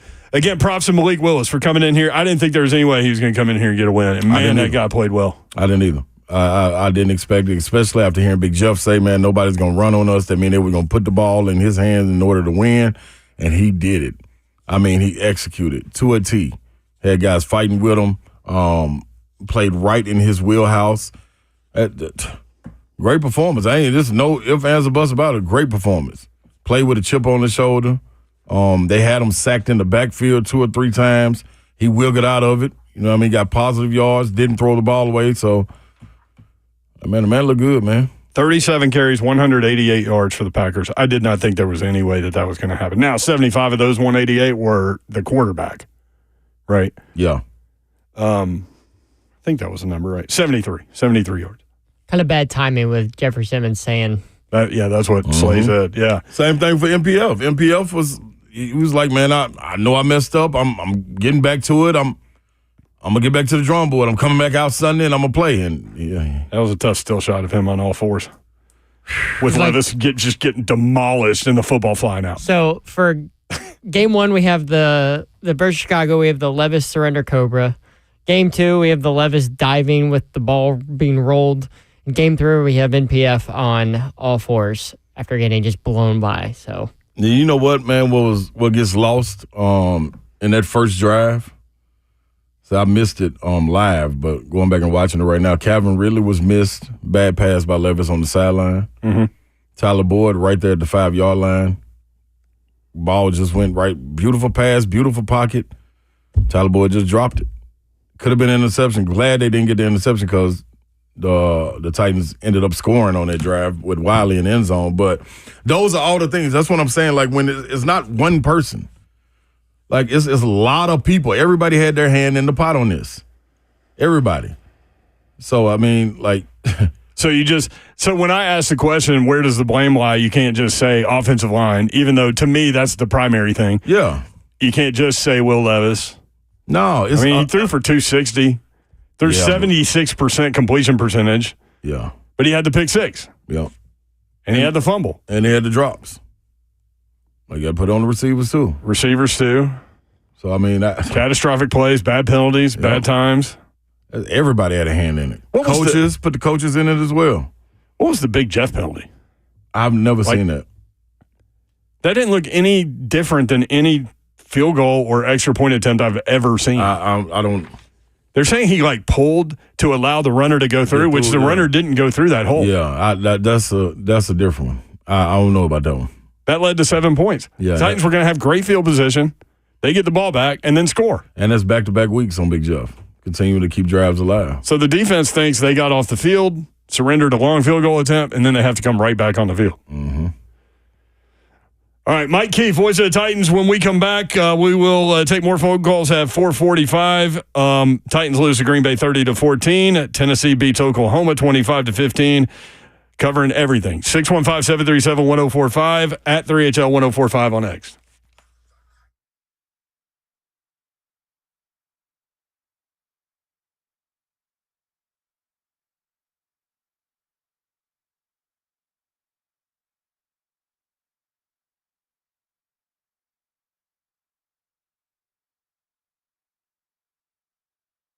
Someone asked the other day, do you know how many devices the average home has connected to their Wi-Fi network? It's way more than I thought. I actually went home, counted how many connected devices I own. It's a ton. All to keep me connected to the good stuff, my streaming, my gaming, all my interneting, you name it. Xfinity knows that the number of devices we have connected to our internet is growing by the year. That's why they've engineered their gateways to handle hundreds of connected devices. Hundreds. For real. Now through September 22nd, get 150 megabit Xfinity internet for just $30 a month for 12 months with a 1-year contract. Plus, get free Wi-Fi equipment included. Make sure your home Wi-Fi can handle everything you throw at it and then some. Switch today. Xfinity. Bring on the good stuff. Restrictions apply. Requires paperless billing and auto pay with stored bank account. Taxes and fees are extra. After the promotion, regular rates apply. Actual speeds vary. What's happening, y'all? It's time to stop running around in the dark when your power goes out. You don't want to ever lose power again. You need to go to Cove Generators. Get you a Generac automatic standby generator. And I know you're wondering, why do I need this? Well, when those emergencies happen, like rolling blackouts or weather, power lines go down, you can still be running up and right, not losing all your stuff in the refrigerator. You need all these stuff, man. People just, maybe they want to function with normalcy. How can you not? Well, Cove Generators helps with all that. In order to stay connected through it all, you reach out to them, get the new 7-year warranty upgrade. It's over $1,000 value, man. Financing is available, and they have many options, some as low as 0% financing. Now, terms and conditions do apply. But go get you a standby generator, hit up Generator Dave, and any brand of generator Cove Generators will do work on. In order not to lose power again, you got the number now, 931-559-3311, Cove Generators, COVE generators.com, and stay connected through it all. I just want to talk about my friends at Two Rivers, and, they gave me... I'm going to tell you exactly about my experience in buying not one, but two family cars from Two Rivers Ford. They are a rare kind of Ford dealership, one of the largest volume Ford dealers in the entire country, which means a lot of people think that they are a corporate dealership. They are not. Family owned and operated, and I'm going to tell you, their employees have been there forever. John Barker and his family are great. They take care of their employees. They make sure their employees are happy so that all they can do is help you in order to purchase your vehicle and whatever you need, because they're non-commissioned sales staff there. They're just there to help you. And that's exactly what I experienced when I brought my new Ford F-150. I'm in love with my truck. I went over there. I test drove a bunch and then, was like, I don't like this. I want this. They found me the absolute perfect truck. And then when I had no idea how to work all the fancy things inside, They texted with me to make sure that I knew exactly what my truck could do and how to do all of it, because that's what they do at Two Rivers Ford. They take care of you. There's a reason that a local dealership in Middle Tennessee has risen to become one of the top 4 dealers of the nation. You can buy a car any way you want with them. Call them, Two Rivers Ford in Mount Juliet, the South's most trusted Ford dealer.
3HL 104.5 The Zone, working through all of the football activity from the weekend.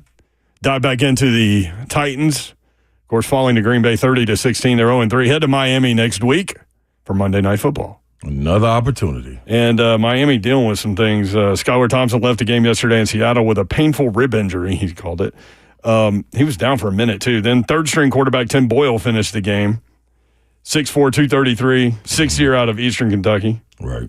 He has started 5 games in the NFL, has lost all 5. Tyler Huntley, they signed, last week from Utah. He played Baltimore Ravens. Mm-hmm. Year 5 for him, 9 starts. He's 3-6 in his 9 starts. 8 touchdowns, 7 interceptions. By the way, Tim Boyle, 4 touchdowns, 12 interceptions in his career. Be funny if they signed Ryan Tannehill.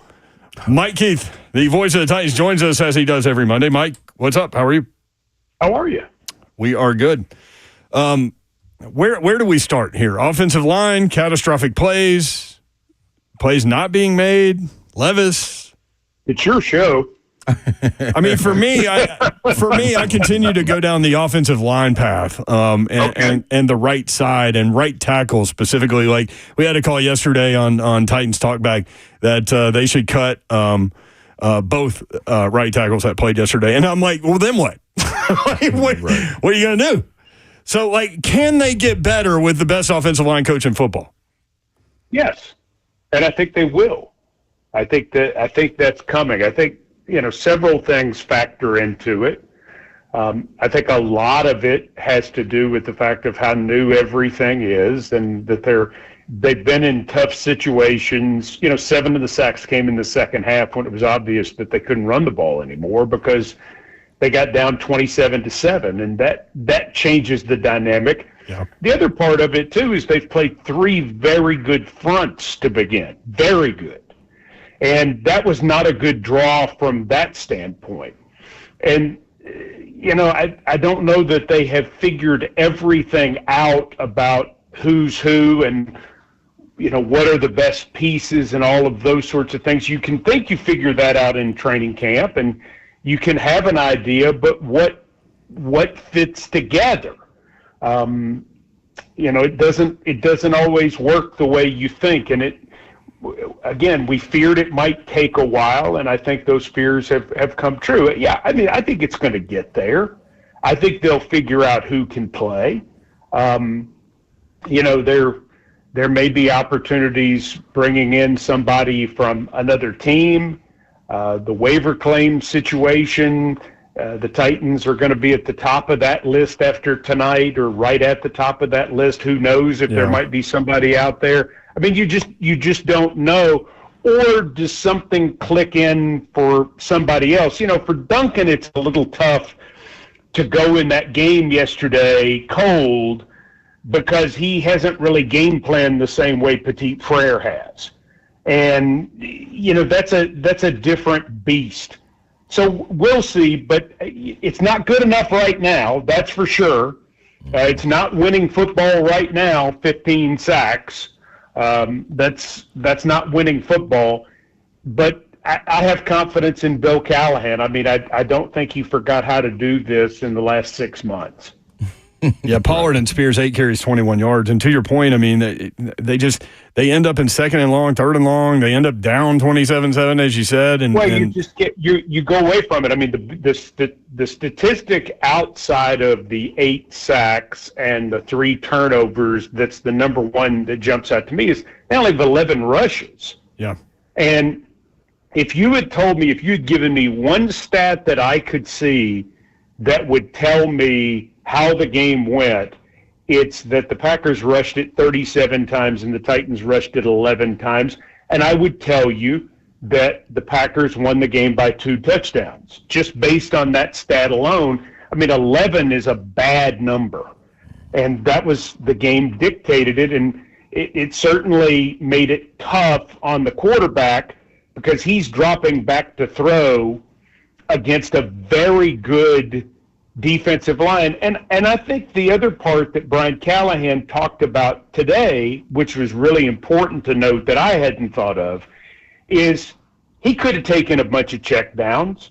they could have thrown quick game, completed passes, and not converted the 3rd and longs, but they were dropping back, trying to hold the ball for a second longer to see if they couldn't complete a 15-yard pass on 3rd and 12, so to speak.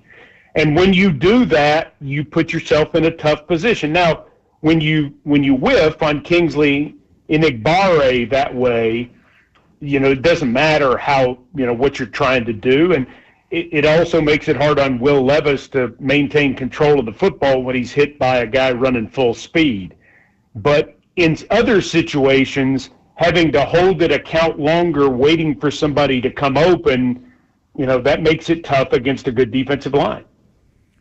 Mike, when you look at the opening drive for the Titans, a lot of execution, a couple of drops here and there, but as far as it goes overall, it was good execution. You come out, you tie the game up, they go down to get 3. Defense holds on that play. You get the ball again in first play after getting a little pretty good yardage as far as the kick return went. First play interception. Now, when I go back and watch the film, it was like Levis stared down DeAndre Hopkins. I thought he had 2 other options. And listen, when I'm watching replay, yes, of course, I can pause it and say, oh, let's throw it right here. It's like a video game. Let's throw it right here. In real time, to that point, there hadn't been real pressure. I thought the offensive line was holding up. How much do you think that is of Will Levis just going with what he knows instead of what he can see, if that makes sense, with having DeAndre Hopkins like a safety blanket out there? He got tricked by Alexander, who's a really good corner. I mean, he got baited into it. A 7th-year Pro Bowl corner got him. Yeah. And that's 100% what happened. I don't think he was doing anything based on anything other than he was going to go to Hopkins. Alexander saw something, knew what he wanted to try to do, and he did it. And he got him. And that's what happened. I don't think there's any other explanation. The thing that was the killer in that, and you brought up the point, which is really important, Ron, not only did it cost you 7 points, but it took away your rhythm offensively after you had the good first drive, and now you're down 10, and you've committed a big mistake. And Levis came back from it. I thought he did fine in that regard, but for the whole offense, it threw him into disarray. And that's that was timing-wise, you're going, okay, they've just come back down the field and made it 10-7. You need to answer. I mean, even if you pick up a couple of first downs and then have to punt, at least you change field position and it's still 10-7. Right. Instead, just what an 0-2 team doesn't need, and that's a punch in the mouth, and the offense is now you've had a bad play where on that first drive you really didn't have a bad play. You went down the field, you executed well, 70 yards. I mean, you converted a 3rd and 9 on a really pretty conversion to Boyd where, he does something that a veteran receiver does. He finds that soft spot. The touchdown's pretty. You're like, yeah, okay. And instead of that, boom, you're down 17-7. Yeah. So, I mean, it hurt. Listen, if it's 2 3-0 teams and that happens, it's one thing. Right. If it's a team that's been victimized by some bad plays, particularly a quarterback who's made some real mistakes that he didn't need to make, it's an extra kick in the teeth. It's not the same as what he did against the Bears and against the Jets. That's just a bad football play, and that's going to happen. But nonetheless, it's a score against the offense. And is that, Mike, why when you look at those games, when you look at the games against the Bears, you look at the games against the Jets, you can't make those type of mistakes when your defense is playing as well as you are, because you're, as an offense, trying to get your rhythm, and you finally start to get your rhythm. Then the outlier comes as far as this defense not being able to get takeaways, not being able to stop the run, and kind of getting gashed. So now if you walk into it, you're 2-1. What is it with this defense that you think, is this just an outlier, you believe, with this defense this last game, or is this something that they could be pressing a little bit more defensively? They didn't tackle really well in the first half, and I think it showed up. 6 of the 7 plays of 20-plus yards were in the first half. I still think it's a really good unit. I just don't think they had a great day. Yeah, I think they'll have better days, but every defense can't be lights out every single time. Right. And unfortunately for the Titans, they were not lights out in the game yesterday. They really were on their heels most of the day, and that's why when you look at this game, it wasn't any one thing. The Titans got handled. Yeah. And that's the part of it you say, okay, this is what happened, and we understand it, and now we've got to, we got to find our way back from it. But again, after the first 2, you should have beaten Chicago. Mm-hmm. You had a real chance to beat the Jets. I think after seeing the Jets on Thursday night against the Patriots, a lot of people are like, well, the Jets are pretty good. It's not guaranteed. Even if you go up 10-0 against the Jets, it's not guaranteed that you win, but you certainly got a shot. Yeah. This one was one that you really never felt like, even when it was 7-7, you never quite felt like the Titans could get control of it, because the Packers had control of it for virtually the whole game, and credit to them. They did it. Yeah. Mike Keith, voice of the Titans. We talked about the pick 6, and that was 7 points. Also, the penalty on Big Jeff on the missed field goal that ends up turning into 7 points. Not only do the Packers get that touchdown, Titans would have had great field position there. Explain that penalty to me, because I get the idea that, somebody might try to pull and somebody could go running through, but that didn't look like it happened to me, so I don't know. Well, I'll explain the call. It didn't look I didn't see anything different than I would see on any field goal or extra point. I looked at it, after the game, and I'll just put it this way: I'm surprised they called it in that instant. Yeah. And just a huge call. Oh, it's a massive call, because it's a dynamic swing, because it's 20-7. And you're going to get the ball at the 38, and you got a little momentum there too, because you heard the crowd after the missed field goal. When it was obvious the field goal was missed, and they're like, "Yeah, all right." We had this little tough thing happen where we went on 4th and 1, and the defense bailed the offense out here. Good, that's what's supposed to happen, right? And then you see a flag, and you're like, okay, where that flag is, that's not good. And I didn't see anybody run into the kicker. Right. So I'm like, okay, and then they start huddling, and it takes a long time. It's like, it's an unusual call. But this is what's so tough about being 0-3, guys, is – the Titans only had 2 penalties for 15 yards the whole day. The whole day. Mm-hmm. And they both happened early in the third quarter. And you're sitting here saying, okay, that's good. But when you're not playing well and you can't get over the hump, everything is a massive problem. Yeah. Everything is just so hard. Jeff's had penalties in each of the last 2 weeks, and you couldn't call either one of them foolish, even really careless. It's just, you're playing. Yeah. I guess they're penalties. They called them, but the bottom line is you can't. Right now, this team can't overcome anything. Yeah. And we've all seen teams in every sport that are at these moments where you just can't overcome. It's like the world's falling in on you. And that's where the Titans are right now. And the moment they win a game, the moment something really good happens, that'll be the moment this ends. But until then, you're kind of underneath all of that, and it's hard. God, let's hope next week so we don't go through the bye at 0-4 doing what we do. Oh man. Yes, I'm for that. I will second that. Yeah. As a Tennessee Vol, a VFL, Mike Keith, I started thinking about this defense, and all I can come up with in my head is the 98 defense, and then I think crazy things like this one may be deeper than that one. They've got NFL players on that defense. Yeah. Like on second units, Mike. Yeah, well, but it's kind of like Tony McDaniel. I don't know that he ever started at Tennessee, and he played 10 years in the league. Yeah, that's a good point. They had a bunch of guys like that.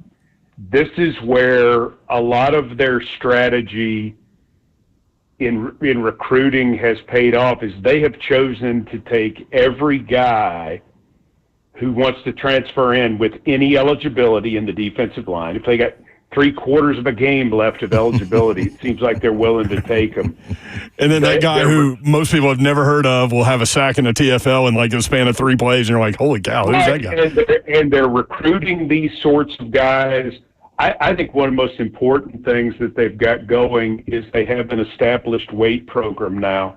One of the biggest issues, and it's an issue for a high school team, for a college team, or a pro team, is when you switch strength coaches, it's a big deal. Mm-hmm. Because when you have a program in place, and when they had John Stuckey in place at Tennessee, rest in peace, they got big and they got strong, and then they did the same things year in, year out. They had the same level of expectation. When Tennessee got off the bus in the 1990s and the early 2000s, it was like Georgia getting off the bus now, LSU getting off the bus, Alabama getting off the bus. And they're starting to look like that again. They're starting to look like grown men again. And in some cases, Keenan Peely's like 38 years old or something. He played high school with Calais Campbell, I think. There's a reference. But I mean, that's the point. Is that's where you want to be, and that was one of the issues. As a guy who works for the Titans, people said for 10 years, why don't you draft anybody from Tennessee? And outside of the Eric Berry occasionally or somebody like that, the depth of their draft classes was so small, and that told you all you needed to know about where they were. Yeah. And now those, I don't know that they're going to have a draft class like Michigan or Ohio State's or Alabama's or Georgia's, but it's growing that way. That tells you what you need to know about the quality of the athlete they have there, particularly on defense. You got to have dudes on defense. You have to. Yeah, Jason Swain always says he wants recruits to look like they're 37 years old. Absolutely. Absolutely. And those athletes are, you look at NFL teams that have guys. I mean, we're going to play against Calais Campbell. He's 38 years old, and he's 6'8", 320. And we got a couple of very young offensive linemen on the left side who I think have talent, and I think are going to be really good players. But they've never seen anything like Calais Campbell in their entire life, ever. You better be ready to be a grown man when you're going to see something like that, because Calais Campbell is, he's planning for his overall retirement based on the money he's making now. He takes this seriously. Monday night, next week, Mike Keith with us, the Brian Callahan Show with Mike Keith and Amy Wells tonight at 6 o'clock. We'll be listening, buddy. Thank you. All right. Appreciate it, Thank you, Mike. So always enjoy the visits with Mike. He's one of the best people you will ever meet in your life. And I know people are getting after him in the chat. He does get a paycheck from the Tennessee Titans. So put yourself in his position. And he does a great job of discerning information and helping us with that. And we certainly appreciate his visits every week. And he certainly adds a lot to the show. So thank you, Mike Keith. All right, when we come back, you'll hear from Titans coach Brian Callahan next, 3HL 104.5 The Zone.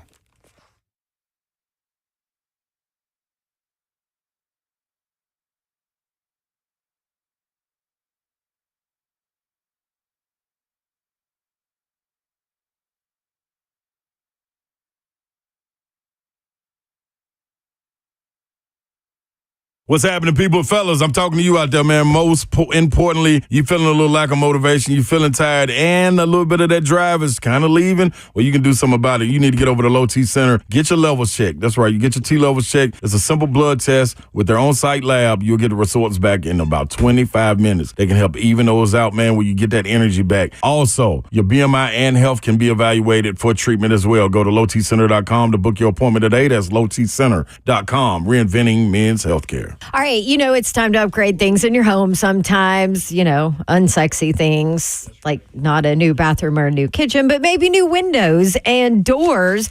Well, I am here to tell you that Pella Windows and Doors of Nashville is who you need to call because it was time for us. In my rental property, I had to replace absolutely everything. And I chose Pella Windows and Doors of Nashville, and I have absolutely loved the experience. Maybe you're thinking, oh my gosh, that's going to be so expensive. Well, you might be surprised to learn how affordable replacement windows are from Pella, and they're trying to make it even more affordable for you with this deal. 50% off qualifying installations and no money down, no interest, no payments for 12 full months. Yes, they want to work with you and make sure that you can enjoy their amazing product. Windows and doors. You can actually go visit their showroom, by the way, in Franklin, 277 Mallory Station Road in Franklin. They're there. They have all their products, all their windows and doors in there. You can pull them out of the wall and check it out and see what you want. Or the easiest way to schedule your free consultation is go online, PellaNashville.com.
3HL 104.5 The Zone.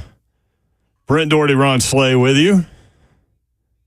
Executive producer of 3HL is Zeph. What's up? What up, Lizeph? What are you doing on your phone over there?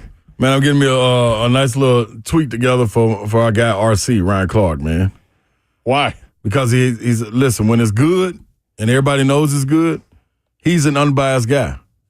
And a lot of times, if he doesn't say it, which he speaks very eloquently. Yes, he does. He shows it through his actions as well. Oh. So this time, they're getting ready for Monday Night Football, him, Swagoo, and Jason Kelsey. So he's speaking loudly, non-verbally. Yes. Okay. They're not even talking about college. Okay. So, but he wanted to represent the SEC, and he put on all orange. So I got to salute and tip the cap to that. I know what he's saying. So you took a picture of him. You're going to send it to him on Twitter? Yes. And then I'm going to tag Savage and tell Savage to make sure he send it to him because that's his guy. Make sure he get it. What are you going to write? I'm coming up with that, but so far I got at the real Ryan Clark. See, this is why I rock with you, fam. When it's good, you are always unbiased. And you let your actions speak louder than your words a lot of times. And I can see the Vol coming through. Go Vols. Thank you, Babsy. Poor Babs, her team lost again. Hugh Freeze went nuts on the podium. Yeah, he did. She's at Disney. 615-737-1045. Appreciate everybody being patient. Lines have been loaded pretty much all day. We got a couple open now if you want. 615-737-1045. Let us hear it. Dan in Springfield. Dan, what's up? How are you? Doing all right, guys. I've been listening to The Zone after the game and for a good part of today. Yes, sir. And the fact that the Packers and other teams' fans at times come in and take up over our stadium has been a topic. Yeah. If you think it's bad now, just wait until the new stadium opens. To quote the great Randy Bachman, the baby, you just ain't seen nothing yet. Not only will the ticket prices almost certainly go up, but they're eliminating most of the parking near the stadium and replacing it with bars, restaurants, shops, and other commercial space. Well, residential, too. There's going to be residential, hotels, all that. Yeah. Well, this is going to mean very little or no tailgating near the stadium. And for me, grilling and having a few drinks before the game is half the fun of going. Well, I can't tailgate. I talked to Burke Nighthill about that, and I think part of what they're going to construct over there is kind of like, the best way I can describe it is a grove type area, like at Ole Miss, and so it's going to be like green space where a lot of tailgating can happen. Is what I've heard. I think it was Burke. If it wasn't Burke, I'm sorry, Burke. But that's what I've heard. I hope you're right. Yeah. Because if I can't tailgate and I have to park in a garage and take a bus to the game, I might as well stay home and watch it on TV. And the thing is, a lot of other local middle-class fans, they're not going to be able to spend the money to go to these bars and restaurants before the game. I figure if I keep it simple and go with the 3 Bs, burgers, brats, and beer, about $15 per person to tailgate. That's going to be one drink with the tip. Yeah. On the other hand, if you're coming in from another city and you're a tourist, they don't mind spending that kind of money. That is true. That is true. So, thank you, Dan. I would just, okay. I would ask maybe that, or advise is a bad word because you can do whatever the hell you want. But I just want to, I want to see what all of the options look like down the road instead of, jumping on it now. I mean, we've got 3 years still, so we'll see what happens. Thank you, Dan, for the phone call. Appreciate you. I do know when Texas Stadium went away and they built Jerry World or whatever, same things were going on. Like, you had season tickets from the Dallas Cowboys fans that were sitting like on the 50-yard line down low, that the same price they would be in the upper deck and stuff like that. And a lot of people bailed, and everybody can make their own decision and things like that. But we'll see how it all plays out. I get it though. But in terms of like what it's going to look like around the stadium, I've heard there's going to be green space. So we'll see. Speaking of the new stadium, did you see that graphic that the Titans put out last week that the fans, like the stands, will be the closest to the field in the entire NFL? I saw that. So if the opposing fans traveling to Nashville and taking over this new stadium, like they have the current Nissan Stadium, that could make some more trouble for the Titans. They're going to have a mosh pit. Yeah, that'll be fun. The chain gang guys said they got in. That's dope. They were supposed to. They are supposed to, right? Well represented. Where are you going to start with the mosh pit, chain gang guys? Man, come on in here. I think we need to send Slay to the mosh pit first game. Slay may be too fried. Crowd surfing. Yeah. Can you imagine? Mm-hmm. They just toss you down on the That's field. what I was going to say. I end up on the field. Then what you going to do when I'm in the end zone? How Slay end up down here on the sideline? It's caught in there on the roof. He was crowd surfing after the VIP party at the Bridge Building. Yeah. Wonder what made him act like that. Well, I saw some videos from you with great time dancing with a bunch of Packers fans. Great time, dog. Like, you know what I mean? One thing we're going to do is we're going to party. And regardless of whoever it is, you come into the tailgate, come to the tailgate. We're going to show love. We're going to talk some trash, and then we got to go over there and play. Didn't get to Callahan in this segment. That's on me. We'll get to it next segment.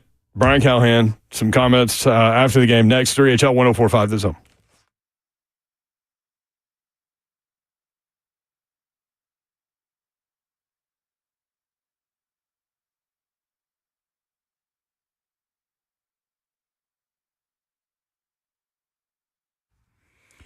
What's happening, folks? Big Slay coming to you, man. And I recently had to contact We Grow Hair because I saw the sunroof opening up top, and I wasn't with it. I tried to close it. I got to close it. I'm going to close it. I know what you're thinking. You're probably like, Slay, why, man? Like, dude, I like my hair. You know what I mean? I like the brush, I like to have the waves. So I went to him.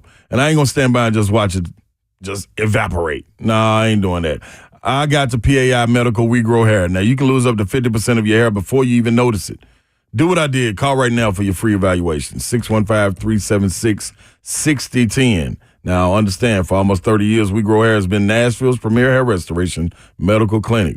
We Grow Hair's FDA-approved laser hair therapy plus anagen therapy is going to restore your hair. They have trademarked hair transplant procedure that gives you 3 times more hair in one procedure. That quick. Losing your hair? Fix it. Go to WeGrowHair.com. Call 615-376-6010. That's 615-376-6010. Tell them Big Slay sent you.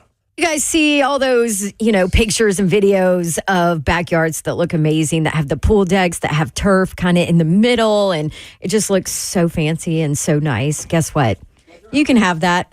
Yeah. Grass 365 here in Nashville has been the leader in the design and installation of synthetic grass and artificial turf products all around the world. They install the industry's highest quality of turf products, backyard putting greens, playgrounds, to bocce ball courts, and artificial lawns. And I actually called Kent at Grass 365 when we did our big backyard project because we had a hill in the back. No grass would grow. We couldn't cut it. It was dangerous. And I didn't know what to do about that little area. And I was tired of it just being pure dirt. Well, guess what? He came out, said, we can take care of that. No big deal. And my artificial turf back there looks amazing. Now, my husband's favorite part that, I did one of those combined birthday, Father's Day, Christmas presents that you all, give me a whole lot of mess about doing. Well, guess what? He loves it. We put a putting green back there with Kent and Grass 365, and it's his favorite thing ever. And you can have one too. Call my friend Kent for your estimate today at Grass 365, 615-804-4927, or you can always visit them, grass365.nashville.com.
Good afternoon. I'm Josh Bonanno. It is 5:03. In NFL news today, Ravens are bringing back defensive end Yannick Ngakoue to their practice squad. Chargers rookie right tackle Joe Alt sprained his MCL in their loss on Sunday and is expected to miss some time. The Chargers will now be without both starting tackles for the time being. Rams wide receiver Cooper Kupp will miss another week, according to Sean McVay earlier today. Week 3 of the NFL season continues tonight with the Monday Night Football doubleheader. Bengals look for their first win versus the Commanders, as the Jags look for their first win on the road versus the undefeated Bills. You can catch the Westwood One call of that game right here on The Zone, starting at 7 p.m. right after the Brian Callahan Show. For our foundation repair and waterproofing needs, you need to visit USSTN.com. Breaking news at once on your home of the Titans and Balls. This is 104.5 The Zone.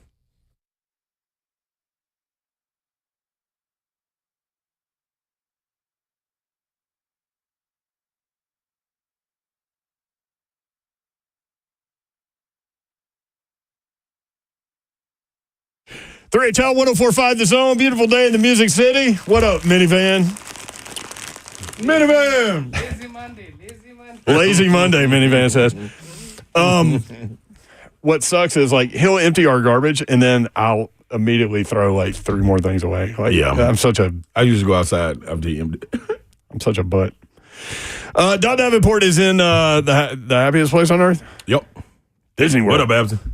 Slay Dog is here. I'm in the building. Better be ready. Car ain't got no roof.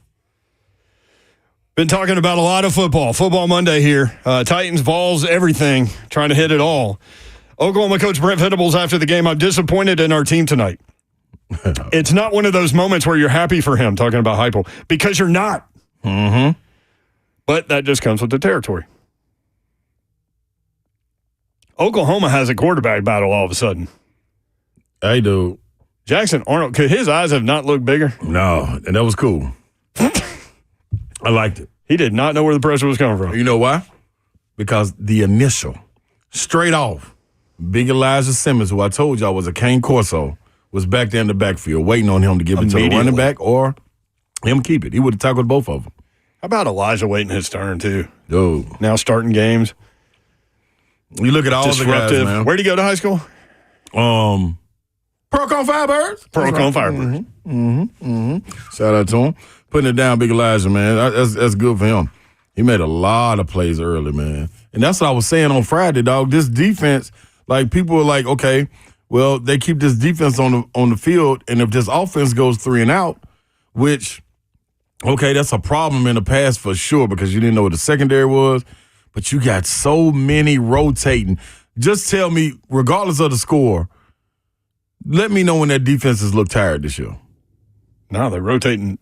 It's too many people. You know what I'm saying? Like, you, dude. Like, the defensive line is not just like 2 deep. It's 3 deep. Yep. I love it, man. Tennessee's defense had 3 sacks, 11 tackles for loss, forced 3 turnovers, gave up 36 yards rushing on 34 carries, held Oklahoma to 3.3 yards per play. Oklahoma had 98 total yards through 3 quarters. That's an odd number. It's a good number. Under 100 is what I see. Feels like 98? Yeah, why not? 98 total yards through 3 quarters. The Oklahoma running backs had 21 yards rushing. Wee. At one point in the game, Oklahoma went 10 straight plays without gaining a yard and turned it over twice. Well, when that happens, you just take advantage of it. That's all we can do. How do you go 10 plays without gaining a yard? I don't know. I just know we got to be where we're supposed to be at all times. And that's what we're supposed to be. Another SEC note, Georgia is favored at Alabama by 2.5. That's the big game coming up. I can't wait for that game. This weekend, 6:30 night game in Tuscaloosa. This is the first time Alabama has been a home underdog since 2007. When did Saban take over? 6? Maybe 7. So, will you look that up? I should know that off the top of my head. He lost to, who did he lose to? Louisiana Lafayette or somebody? Monroe? Somebody like that, yo.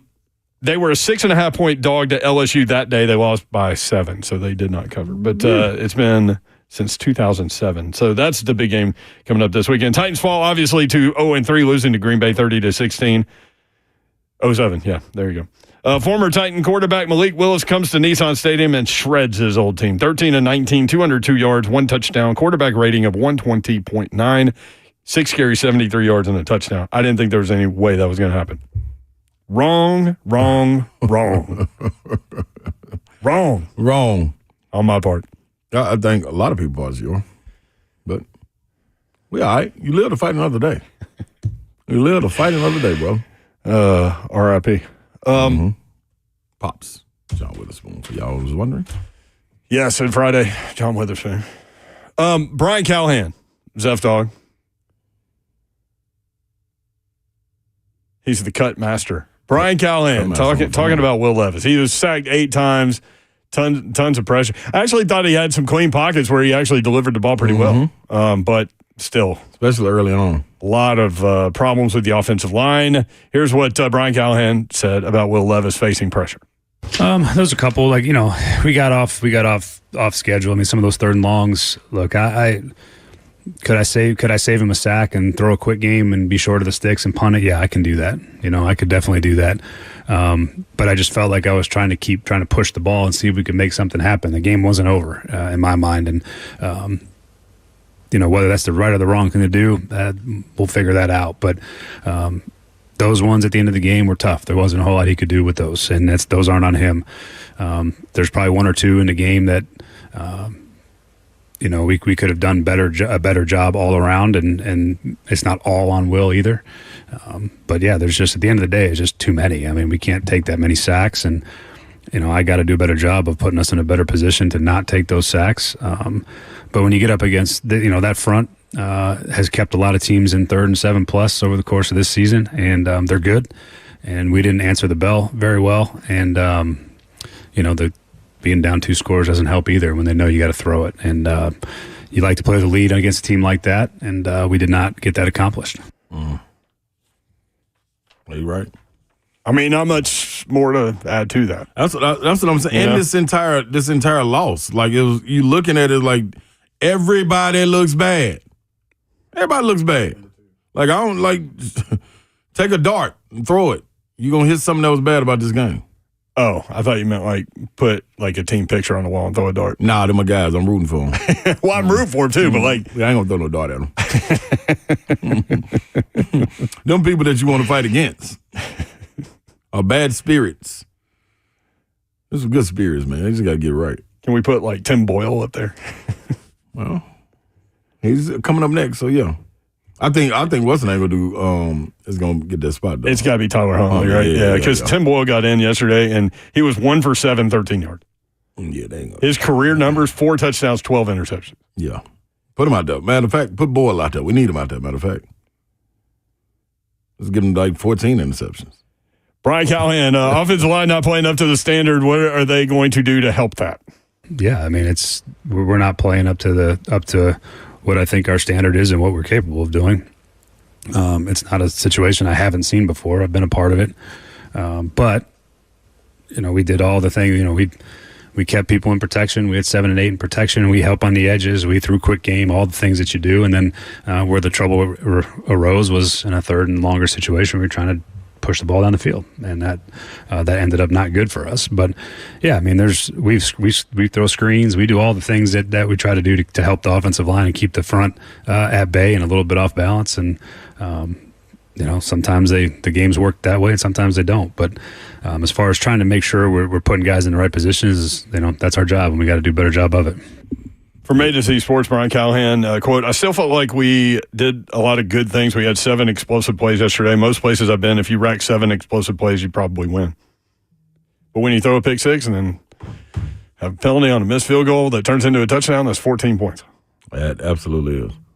And I think they won by 60. I think they're putting the people in the right spot. You need the people to execute, too. That's true.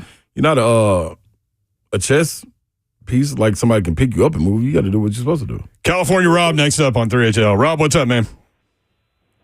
Yo, what's the word, man? Hey, I've been under the weather, but I'm back, yo. Slay, what's up, baby boy? What up, baby? Go Vols, baseball. You better know it. Champions. I know, baby boy, but everything is all right. The only thing I got to say, though, is that I told y'all was going to eat crow 2 years ago about Malik. I told y'all Malik was an NFL quarterback. Mm-hmm. Y'all told me if the NFL football had A-ball, Malik couldn't even start in the A-ball league of the NFL. We did not say that. I want to tell y'all since it's Halloween and since y'all got to eat crow, I want y'all to eat the scarecrow, okay? Thank you, Rob, man. Yeah, no doubt. Appreciate it. Yeah, Will has got us. Yeah, he came down and put it in. He put in work. Now, listen, I'm going to still stand on what I state, man. I do not think he is a starting NFL quarterback. Like 2 years from now, is he a starting quarterback in the league? Like, listen, I don't know.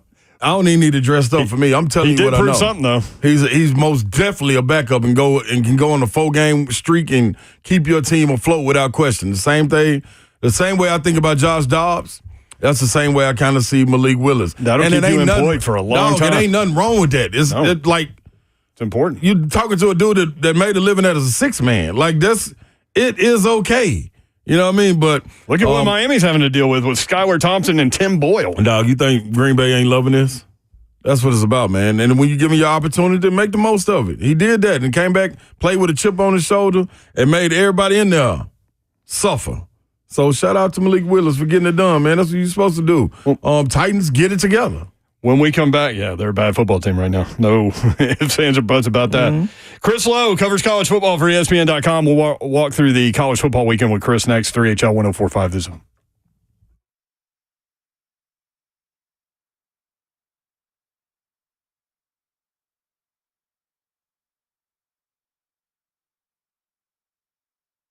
Gupta Dodge Chrysler Jeep Ram. That's where you need to go to get that next new vehicle, whether you're looking for a car, truck, SUV, or Jeep, new or pre-owned. These are your guys. Maybe you're looking for a Sprinter van. They've got you covered there.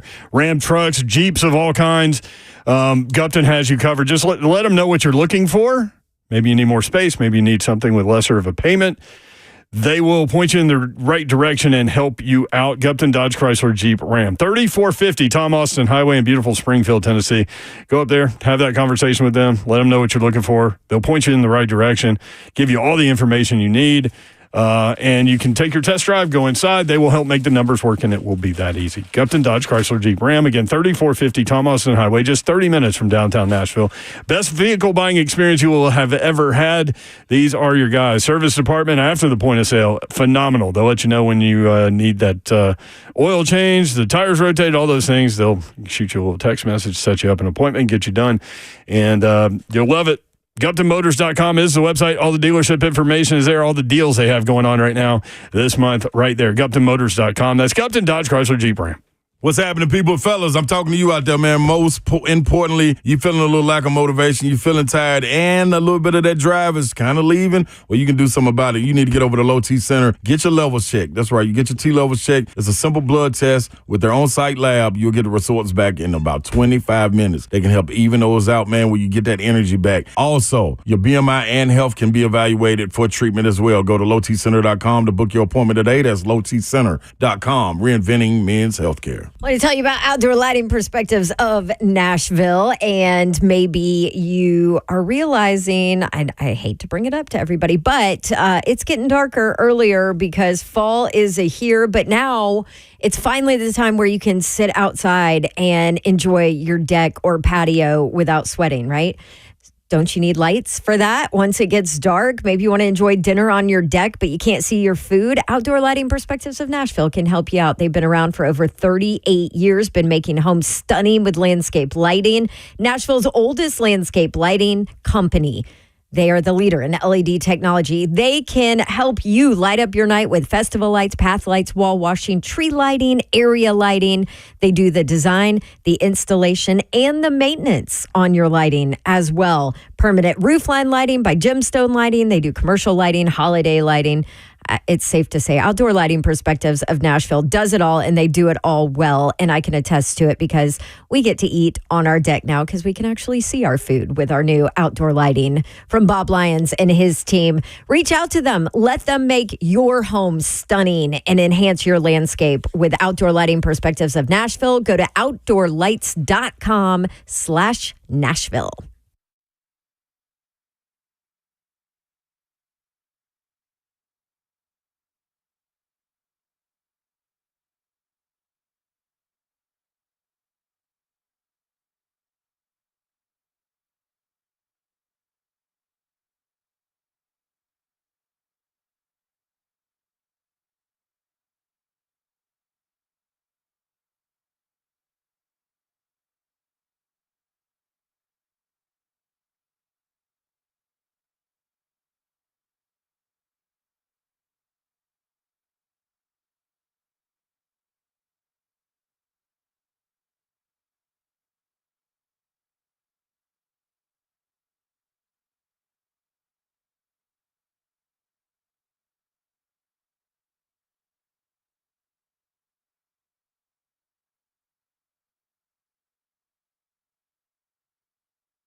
3HL 104.5 The Zone. Brent Doherty, Ron Slay with you. Babsy will be back on Wednesday. Chris Lowe joins us now to talk some college football from ESPN.com. Chris, what's up? How are you? What up, C-Lowe?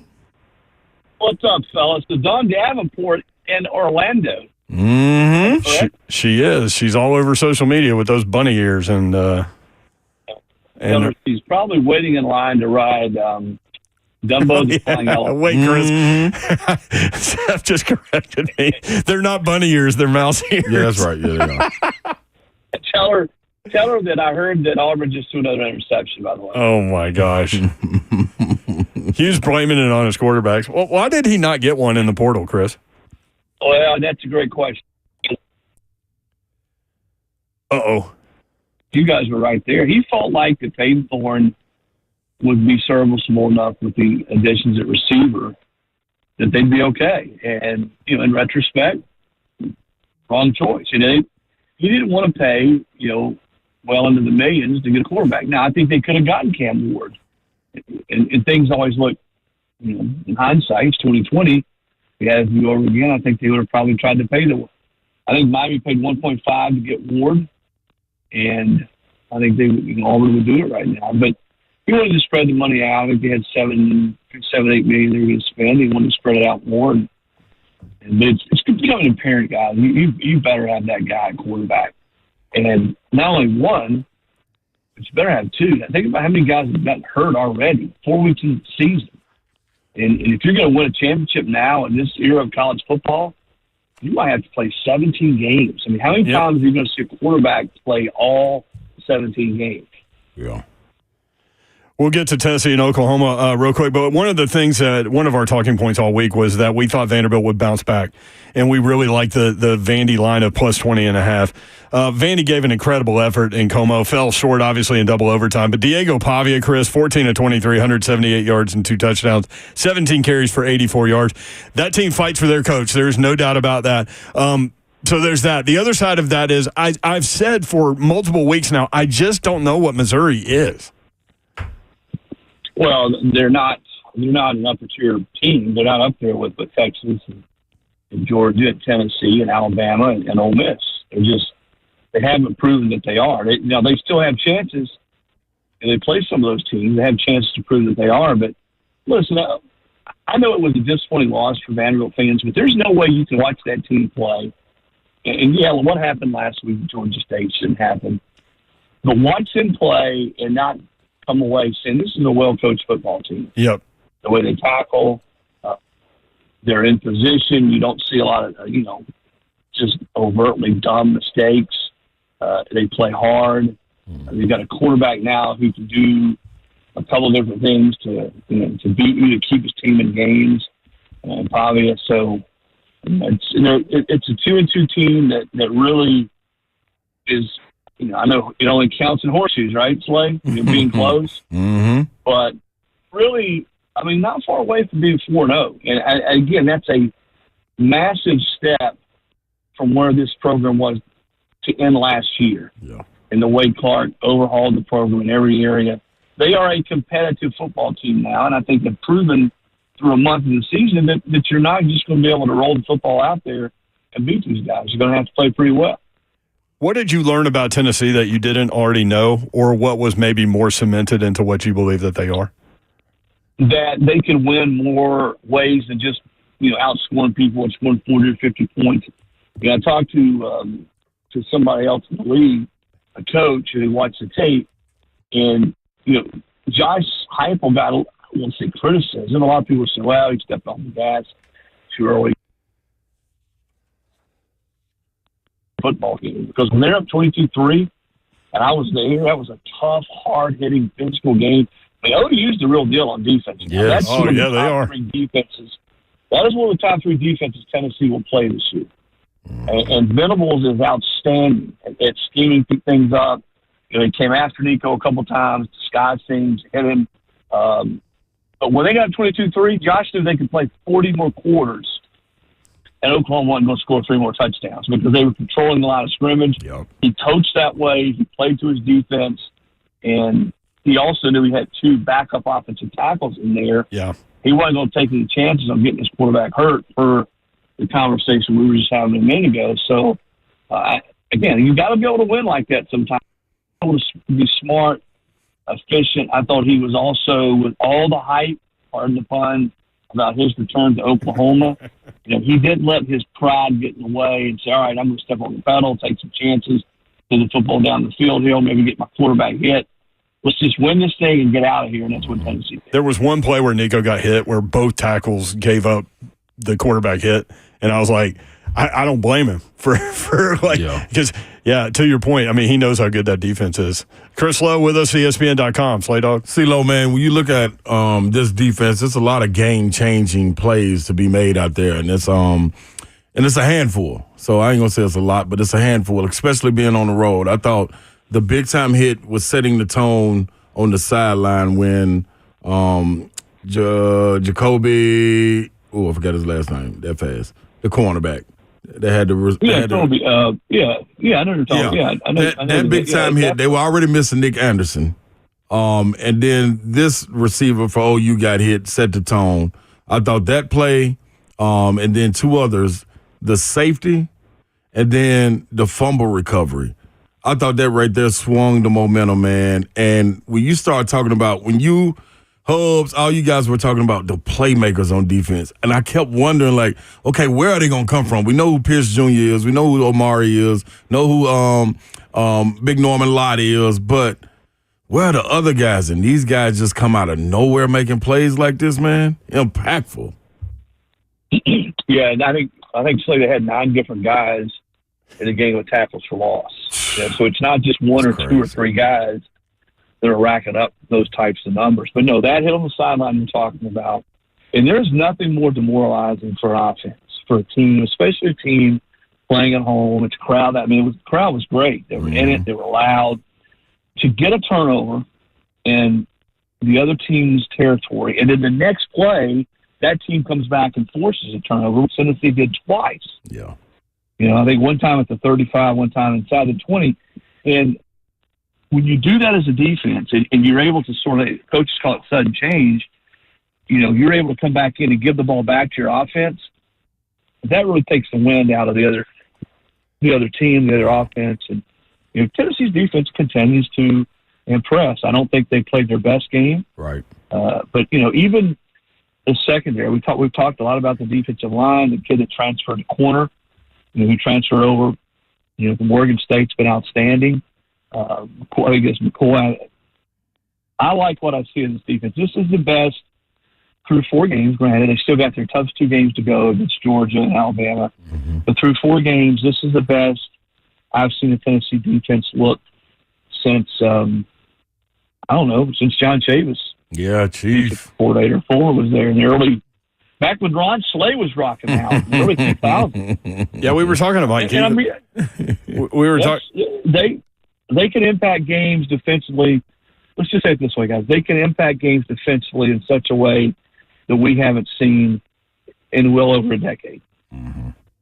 I mean, in my head, I go back to that 98 team. There's so many pros on that team, but I think there's so many pros on this team. And like he mentioned Norman Lott, he's in the second group. I think he's an NFL player. Like I think that's the kind of depth they have in this one that we will look back on and understand how talented they were and how well coached they are. And it's something. I mean, week off and then at Arkansas and then Florida. So.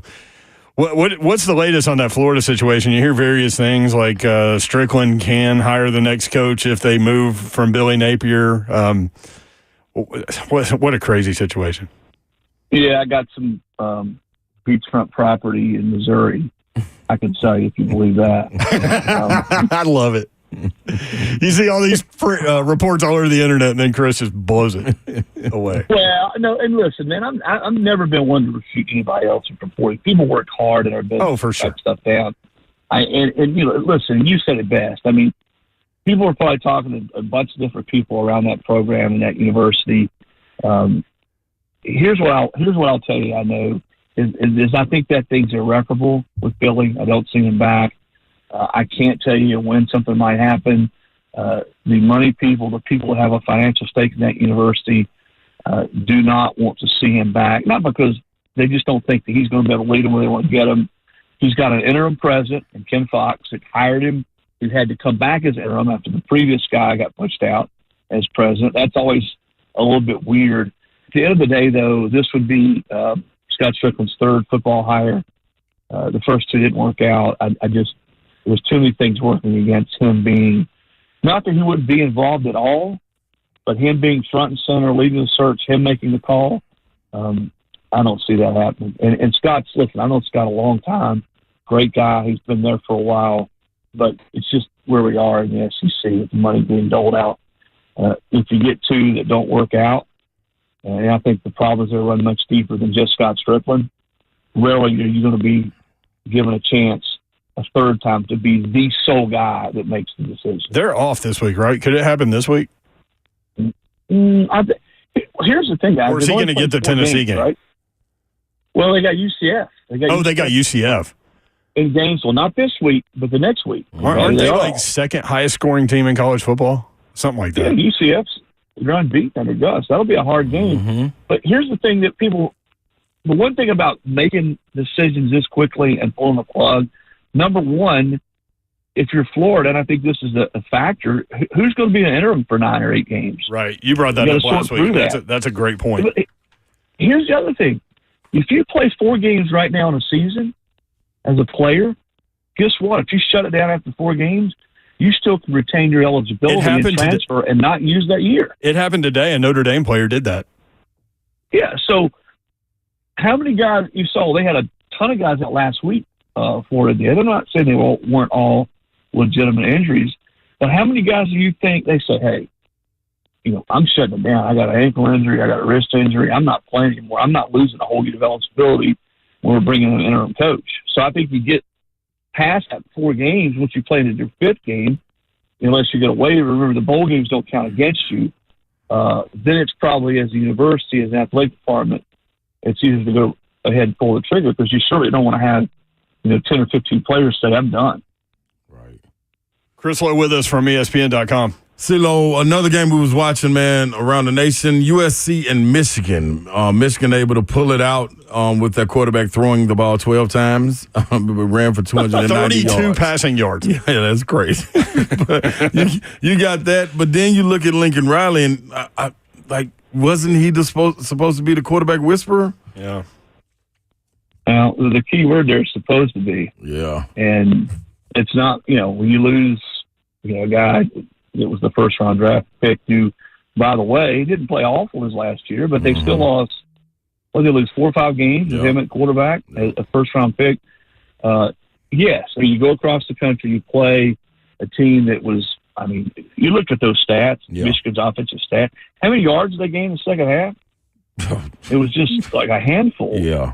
And they win the game, and you're USC and you're Lincoln Riley. Yeah, that's a tough loss. It's a new day, Slay, the Big Ten, man. You got these teams going across the country, playing teams like a Michigan that have won in such a way, beat you up, physical, actually put a fullback on the field every once in a while.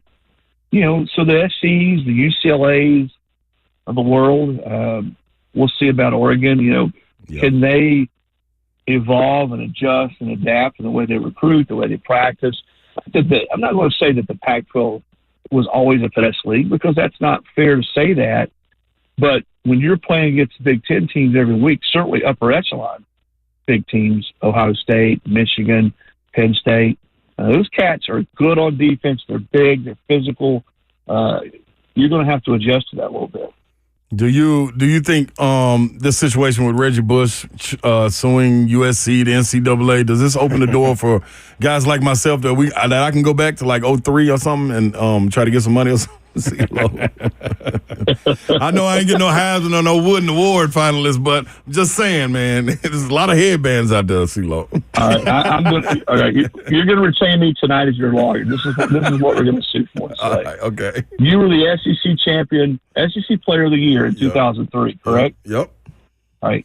In the NIL world, I think we're going to see guys get things written into their NIL deal that they're the Player of the Year in a conference, and they're All-America, that they're going to get a big bonus. So we're going to go back and we're going to retroactively sue the NCAA, the SEC, and Tennessee that you've got about let's say about $100,000 bonus coming for having won SEC Player of the Year award on this. What do you Let's think? say that. You down? I like that, Lo. Let's say that lawsuit comes across Greg Sankey's desk. How much time does he spend on that? Oh, man, he ain't going to laugh at me. I might get a text from him. I may get a text. I'm definitely not getting a call. He ain't wasting no call. Yeah, I might get a text, though. Just means more. And same for me. I think any media that covered guys back in that era that were great players, I think they should get retroactive NIL deal. Yes. Hey, real quick, what a great story, James. 4%. What a great story, James Madison crushing UNC 70-55. Alonzo Barnett, the quarterback, 388 through the air, 5 touchdowns, 99 on the ground, 2 touchdowns, so 7 touchdowns. AP Offensive Player of the Week. But Mac Brown comes out after the game. He's like, I'm tired of this. I'm out. And then they release a statement the next morning like, no, Coach was in an emotional state. He's here. You know, they scored 52 in the first half, James Madison did. I was looking at that score in the press box. I actually talked to Mac that night. I was in the press box. I get a text from somebody I know whose son is on that team. And they said, hey, you need to check in this. I think Mac Brown just resigned in the locker room. And I'm like, wow, that can't be right. Then I talked to somebody and said, it's probably worth checking into. So, I've known Mac a long time. I texted him and said, hey, Mac, I hate to ask you this question. Did you resign? Well, to his credit, he calls me back and says, emotional locker room. I took full responsibility, told the players I was sorry, and that, hey, I would step away if this thing was going to continue like this, if I couldn't get it straightened out. And I said, well, are you? He says, no. So I actually wrote a story, if you saw it that night, saying, he told us he was not resigning, he'd be back to work. Probably got misconstrued, but what a weird deal. And I think when you coach as long as he has and you have the success he's had, the last thing you want to do is feel like you're holding a team back or a kid's back. But they were unbeaten. I mean, not that they've beaten any world beaters, but they were unbeaten until that game. And James Madison hadn't done much of anything on offense, and they light you up for 70. That's 70. One of the more bizarre turn of events and games I've seen in a long time. Real quick, Georgia favored at Alabama by 2.5 this week. First time Bama has been a home underdog since 2007. What do you think about that matchup? Yeah, that was the LSU game. Yep. When LSU won the national championship, Nick Saban's first year. Here's what I think. I think it's Jalen Milroe's game, yay or nay. If Georgia can sort of just form an umbrella around him, keep him in the pocket, not give him any running lanes where he is outstanding, and make him throw the football from the pocket, and maybe get him to throw some mistakes, throw some bad balls, I think Georgia can win. If they can't, and he gets loose and gets that crowd into it, then I think Alabama wins. Listen, Georgia's getting some defensive players back in their line of scrimmage up front defensively, which will help. But they're also going to be without their best offensive guard, Tate Ratliff. I can't emphasize enough, though. Milroe plays the way he's played to this point this season and doesn't turn it over. I think Alabama wins. There he is, Chris Lowe, ESPN.com. Thank you, Chris. Appreciate you. Okay, see you guys. All right. There he is. You got a parlay for tonight? I will when we get back. How about that tease? There you have it. We'll be right back.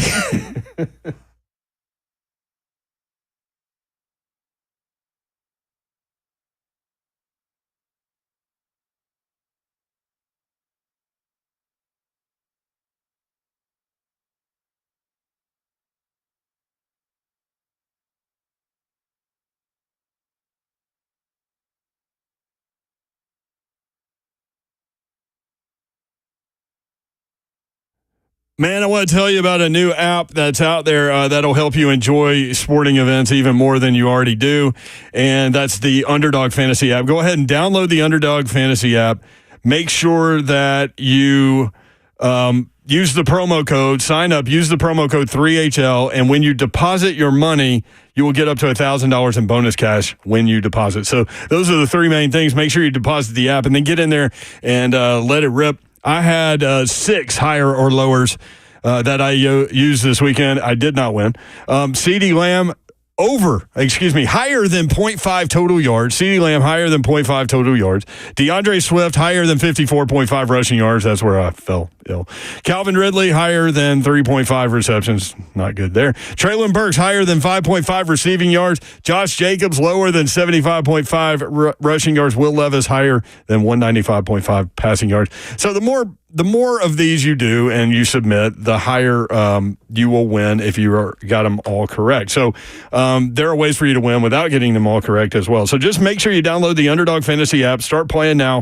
I am all in. Making picks on Underdog straightforward and signing up even easier. Just head over to Underdog's simple-to-use mobile app or UnderdogFantasy.com. Sign up with the promo code 3HL. Underdog will give you a free pick to use on your first Cash Champions entry, plus up to $1,000 in bonus cash when you make your deposit. That's Underdog Fantasy, promo code 3HL to claim your new customer special of a free pick, and your deposit offer must be 18 or older and present in a state where Underdog Fantasy operates. Terms apply. Concerned with your play, call 1-800-GAMBLER or visit ncpgambling.org. What's happening, y'all? Brentwood Jewelry is coming to you, and they're giving y'all exceptional style, exceptional deal. They've been doing it every single day. Over 50 years, why wouldn't you dive into them? I did. You can do the exact same thing. Don't go to the store? Well, go to BrentwoodJewelry.com. You can go through the exact same thing. Click away from getting some greatness right there in front of you. Custom pieces, all of them, heirlooms, whatever it may be. You can get that passed down generation to generation. They make sure it's up to par, up to their standards, not yours, because they'll go back and redo it if it's not up to theirs. Customize a piece for an anniversary, a special birthday, or just as a gift. Brentwood Jewelry is all the best selection of gems and diamonds to choose from. Just pick your stones. 7012 Church Street East, located in the heart of Brentwood, just off Franklin Road. You got to get there. Get to BrentwoodJewelry.com.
3HL 104.5, The Zone. You got the mayor and Slay. Heather Dinich with a tweet. You ready for this? Talk to me. Vol football is number 2 now in ESPN's strength of record metric.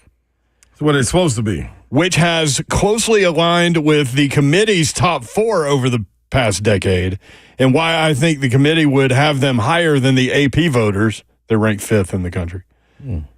Who you beat and where you do it matters. We sure do. We're showing that. Put it on the board.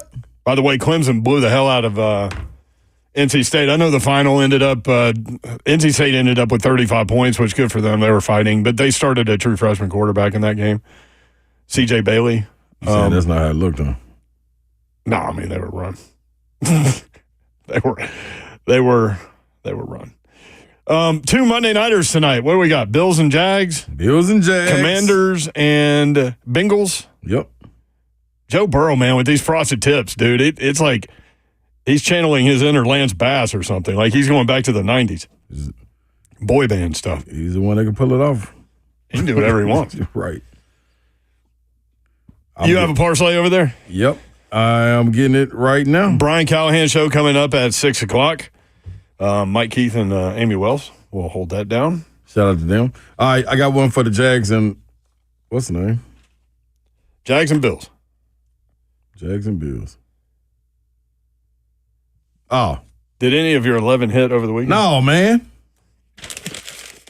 Stupid. You were on to one, and then Tennessee 11.5. You took them up to 11.5. Yeah, but the other one did hit. For that one. Let me see. All right, Buffalo Bills -4.5. Dalton Kincaid over 34.5 receiving yards. James Cook over 62.5 rushing yards. James Cook anytime touchdown.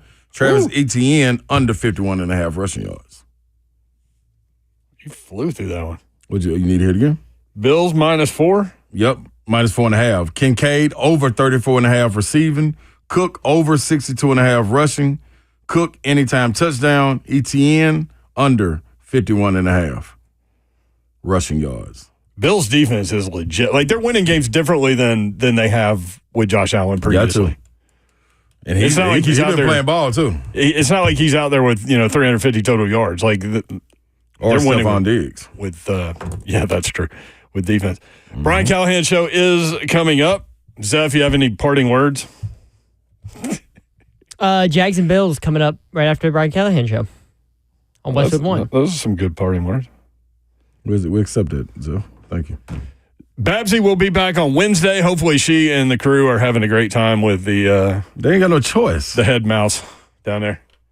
We got no choice. Brian Callahan show coming up next. We appreciate you including us in your day. We'll be back at it tomorrow. We do not take that lightly, nor do we take it for granted. Hope you have a great night. Good night. God bless. See you. Wouldn't want to be you unless you're Traylon Burks, Tajay Spears, or any just a part of the Titans team after Sunday.